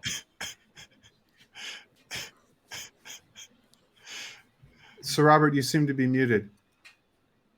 Ooh, full of surprises, you folk. And he, when you say just in case it's magical, Diamondback, he winks at you and says, everything's magical if you know how to look. I like this guy. And No, only some things are magical. and then he looks at Yoshik and says, kids. He takes the book and he looks at it for just a moment, but he slides it out of the way, pats it, and says, we'll talk about that in a minute. And he pulls out, as you'll remember, he has baskets of various components around, small little baskets, and he reaches his hand into the one that's sitting on the table that has a bunch of detect magic type stuff, rubs it in his hands again, and puts this little like flash of lens in front of him to take a look again at the things in front of him. Diamondback, did you Does he do the hand gesture? Yeah, he did the hand gesture. You want to roll? At what 12. point do other magic users have an opportunity to make similar attempts to understand what he's doing? Anytime, but there has to be a inclination about it. Appropriate for their character. But yeah, you can always. Because at this point, at this point, Inkatink is watching Diamondback pretty carefully, and I think he's noticed that Diamondback is geeking out over the runes and geeking out over stuff, and Inkatink's trying to figure out why. So Inkatink, that's a good point. But I'd like for you to roll me an investigation check because you're trying to figure out why. Probably not going to work, but 7 plus 0 brings it all the way up to 7. So okay, and I also would like for you to roll me a sleight of hand check. well, that's a 1 plus 5 is 6. So you do see Diamondback watching Garriott's hands, and you attempt to mimic exactly what Garriott's doing, but you don't do a good job. Normally you would mimic very well on things like that, but you actually switched a little too late from Diamondback. That's what the 1 is. You don't actually are not able to mimic it really well. Right. Diamondback, you with a 12. Sorry? At least he didn't do it in a way that like caused this room to disappear from existence. You see a dark rift to the Dark Lord's very throne open behind you. Also, just to complete the absurd circle of observing each other, any movement from Inkatink catches my attention because I'm trying to get to know him. So I want to know what Inkatink's up to. So Inkatink does this hand gesture, and he doesn't do it very well. Yoshka, you spastic and wild. You think you actually recognize the hand gesture, so you repeat it and then slap his palm. Inkatink slowly turns and stares at you and quickly slaps your palm back. Garriott is Bird falls from the sky. absorbed in what he's looking at, and he looks closely at the medallion. He grabs another component. He rifles under his table for a moment, grabs another component, and all you can tell is that it seems to be a piece of hair, just a single piece of hair, but it's not like human. It's thick hair, and he takes it and he presses it into the surface of this little metal medallion. It's a yellowish metal, but he kind of grinds it in. Now he's like rubbing really hard with his thumb to grind this piece of hair against the medallion. After a few moments, the hair flares a bright white light. Not like super bright, but it's, for a piece of hair, it flashes white. And the yellow metal that you don't know what kind of metal it is. It's, metal's pretty rare, but it's a yellowy metal. Diamondback, you would guess it's not gold because you've seen that before, but it's something else kind of yellowy, orangey. It has dirt and kind of grime in the little symbols and glyphs carved on it, but when he rubs this hair into it, the glyphs glow a little bit as well. And the shapes, and there's different little shapes and symbols of animals around it. And he goes, ooh, you met with someone, my friend, to Belvari. And Belvari says, and he says to Belvari, tell me, where did you get this? I'm not sure. It sort of appeared amongst my possessions.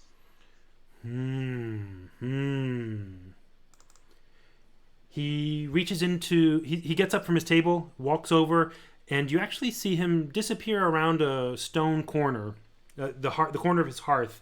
You can't see where he goes, but there doesn't seem to be anything there.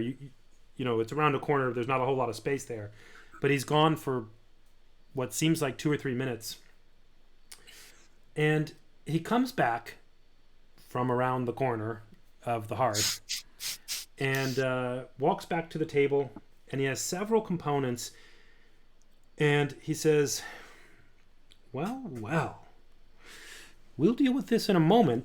And he has a little bundle of components. He sets it on the table, and he says, let's take a break from that and look at this young man's item. And he grabs the backpack that Toll had set down.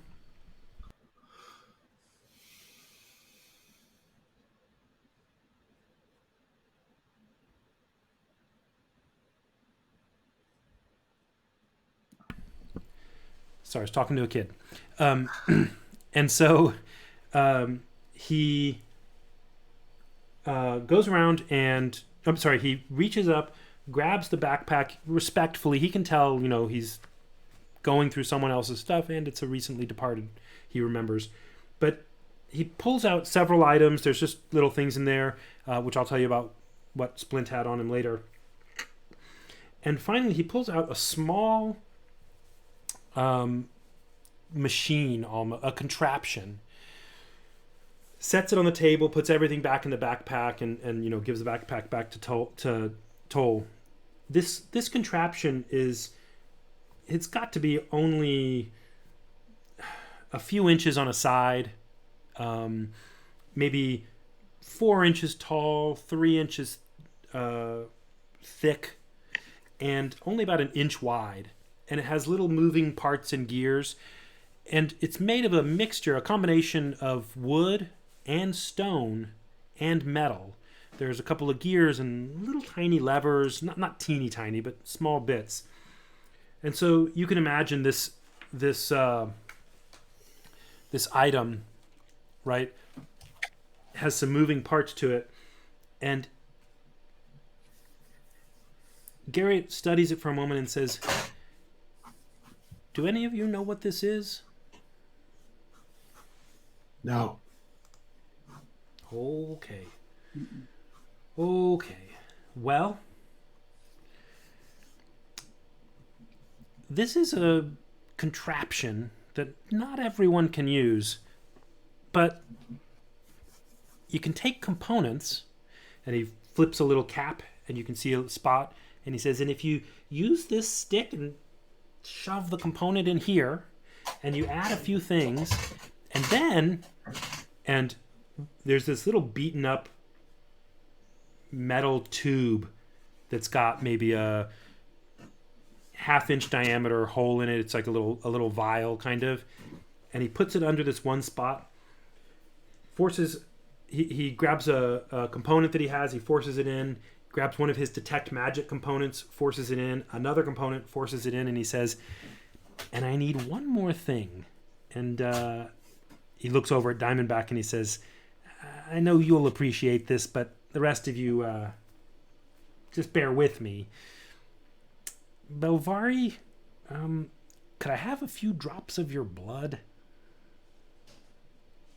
Belvari looks concerned. Would you like some of my blood instead? Oh, well. Diamondback has his knife out. Well, I Belvari gives up his blood. okay. Well, I'll tell you what, and what Garriott does when you assent is he just says, just need a little prick from your finger, and he has a little like a kind of bone needle, and he says it's gonna smart, but not too bad. We'll heal it right up. And he pricks your finger and puts a couple of drops of blood into where he put the magic components. He twists a knob, pushes down a lever, and does a couple of things, and you can see the blackness swirling around it, magic, and a couple of drops, like drip, drip, drip, drip, drip, drip, drip, drip, and eventually a thin stream that then drips again and finishes, and the small metal vial has now filled up. And he says, "That's what it does. That's what it does." What did it fill up with? A liquid, a dark but not opaque liquid, and he says, "Now, bear with me." And he gives it to Belvari, and he says, "Will you drink it?" Belvari would like to make some sort of, I don't know. Do you want to see if you trust him, or you want to see if you know what it is? Yeah, see if I trust him. I mean, I mostly trust him, but I feel like this is extraordinary trust. May I drink it? Oh, there's time for that. Belvari elbows Diamondback right in the face. Oof. Quit trying to drink my mojo. So, are you going to drink it? Sure, I'll drink it. Okay. And No. Play it safe. Play it safe. Garriott says, somewhat apologetically, right before you drink it, he says, I would tell you, but I'm afraid I can't. You have to kind of know it. And so Belvari takes a drink. It's just a sip, right? It's a little tiny vial, but it doesn't seem to have any blood in it. It's just this fluid, it's smoking like the mist itself. Belvari, as soon as you drink it, you feel this like tingling on the back of your neck on both sides, not up your spine, but on both sides, and it kind of runs down your body a little bit. And I just literally felt that in my person. And you feel it's almost like someone has put a few fingers at the base of your skull and is pushing you in a direction, right? It's Okay. it's not, you're not actually being pushed, but you can tell what direction you're like being guided towards. And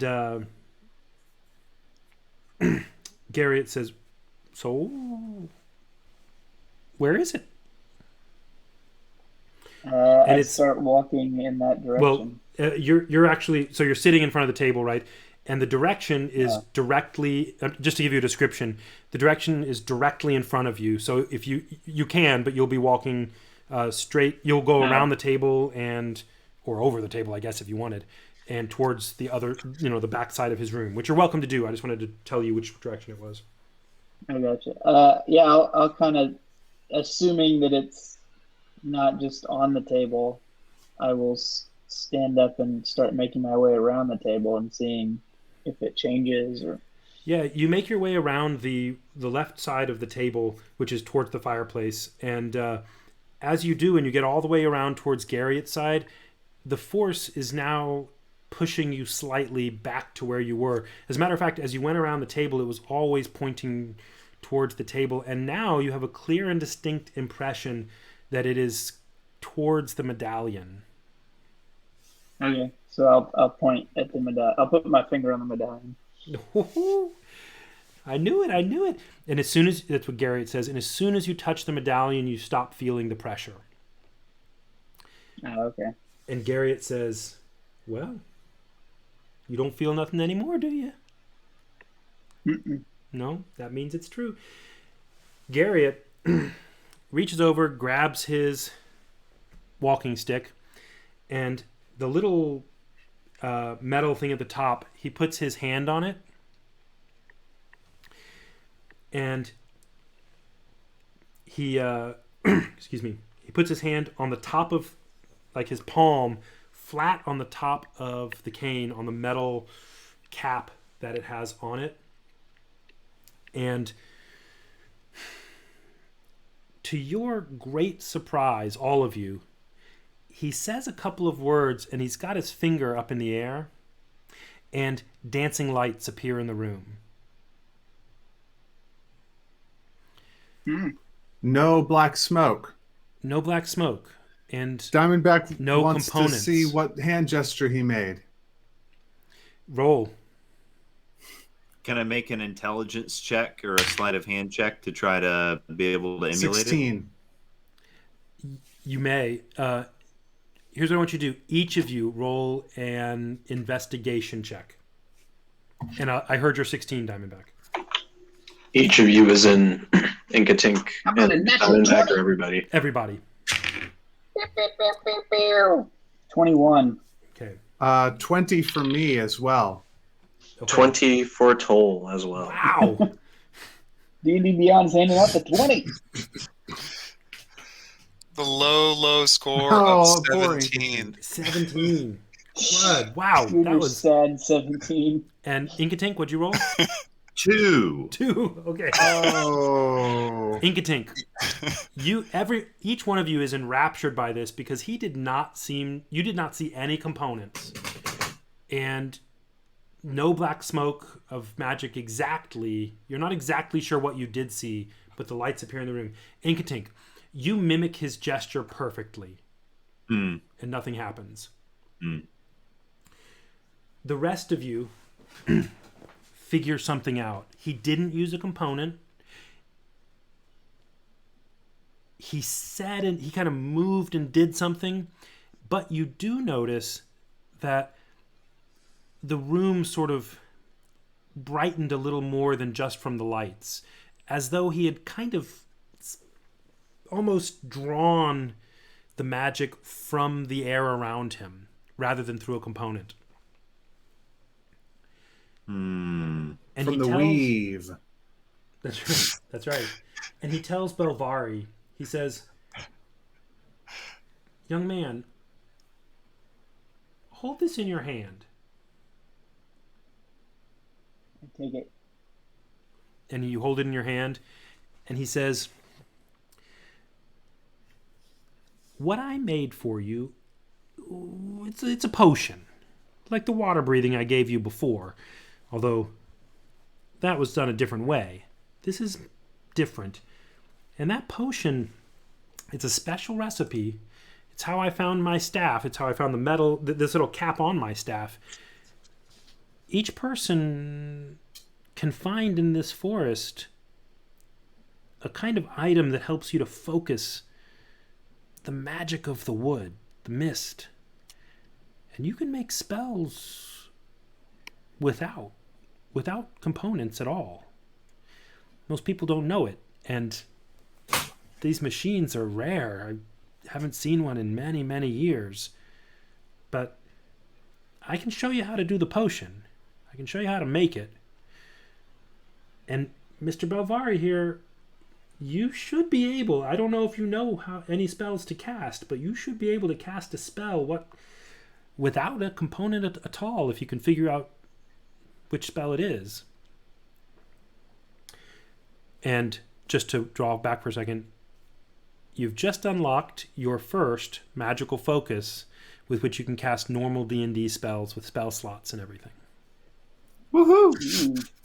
Congratulations. You've also unlocked from Garriott the recipe for how to make them. And had Splint survived, he would have used this machine for you.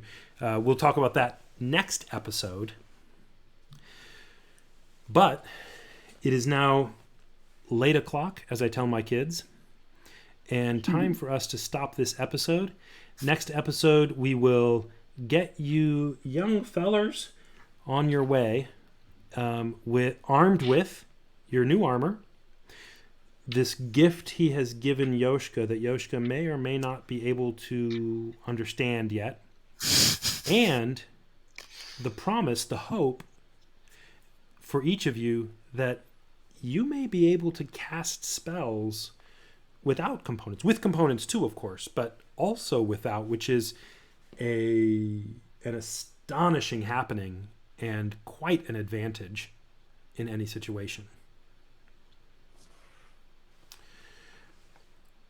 So, that's where we'll end the episode. Thanks for listening, everyone. Thanks for playing, you guys. You can get more details about this world and the story we're telling at thestarfallcollective.com. Good night.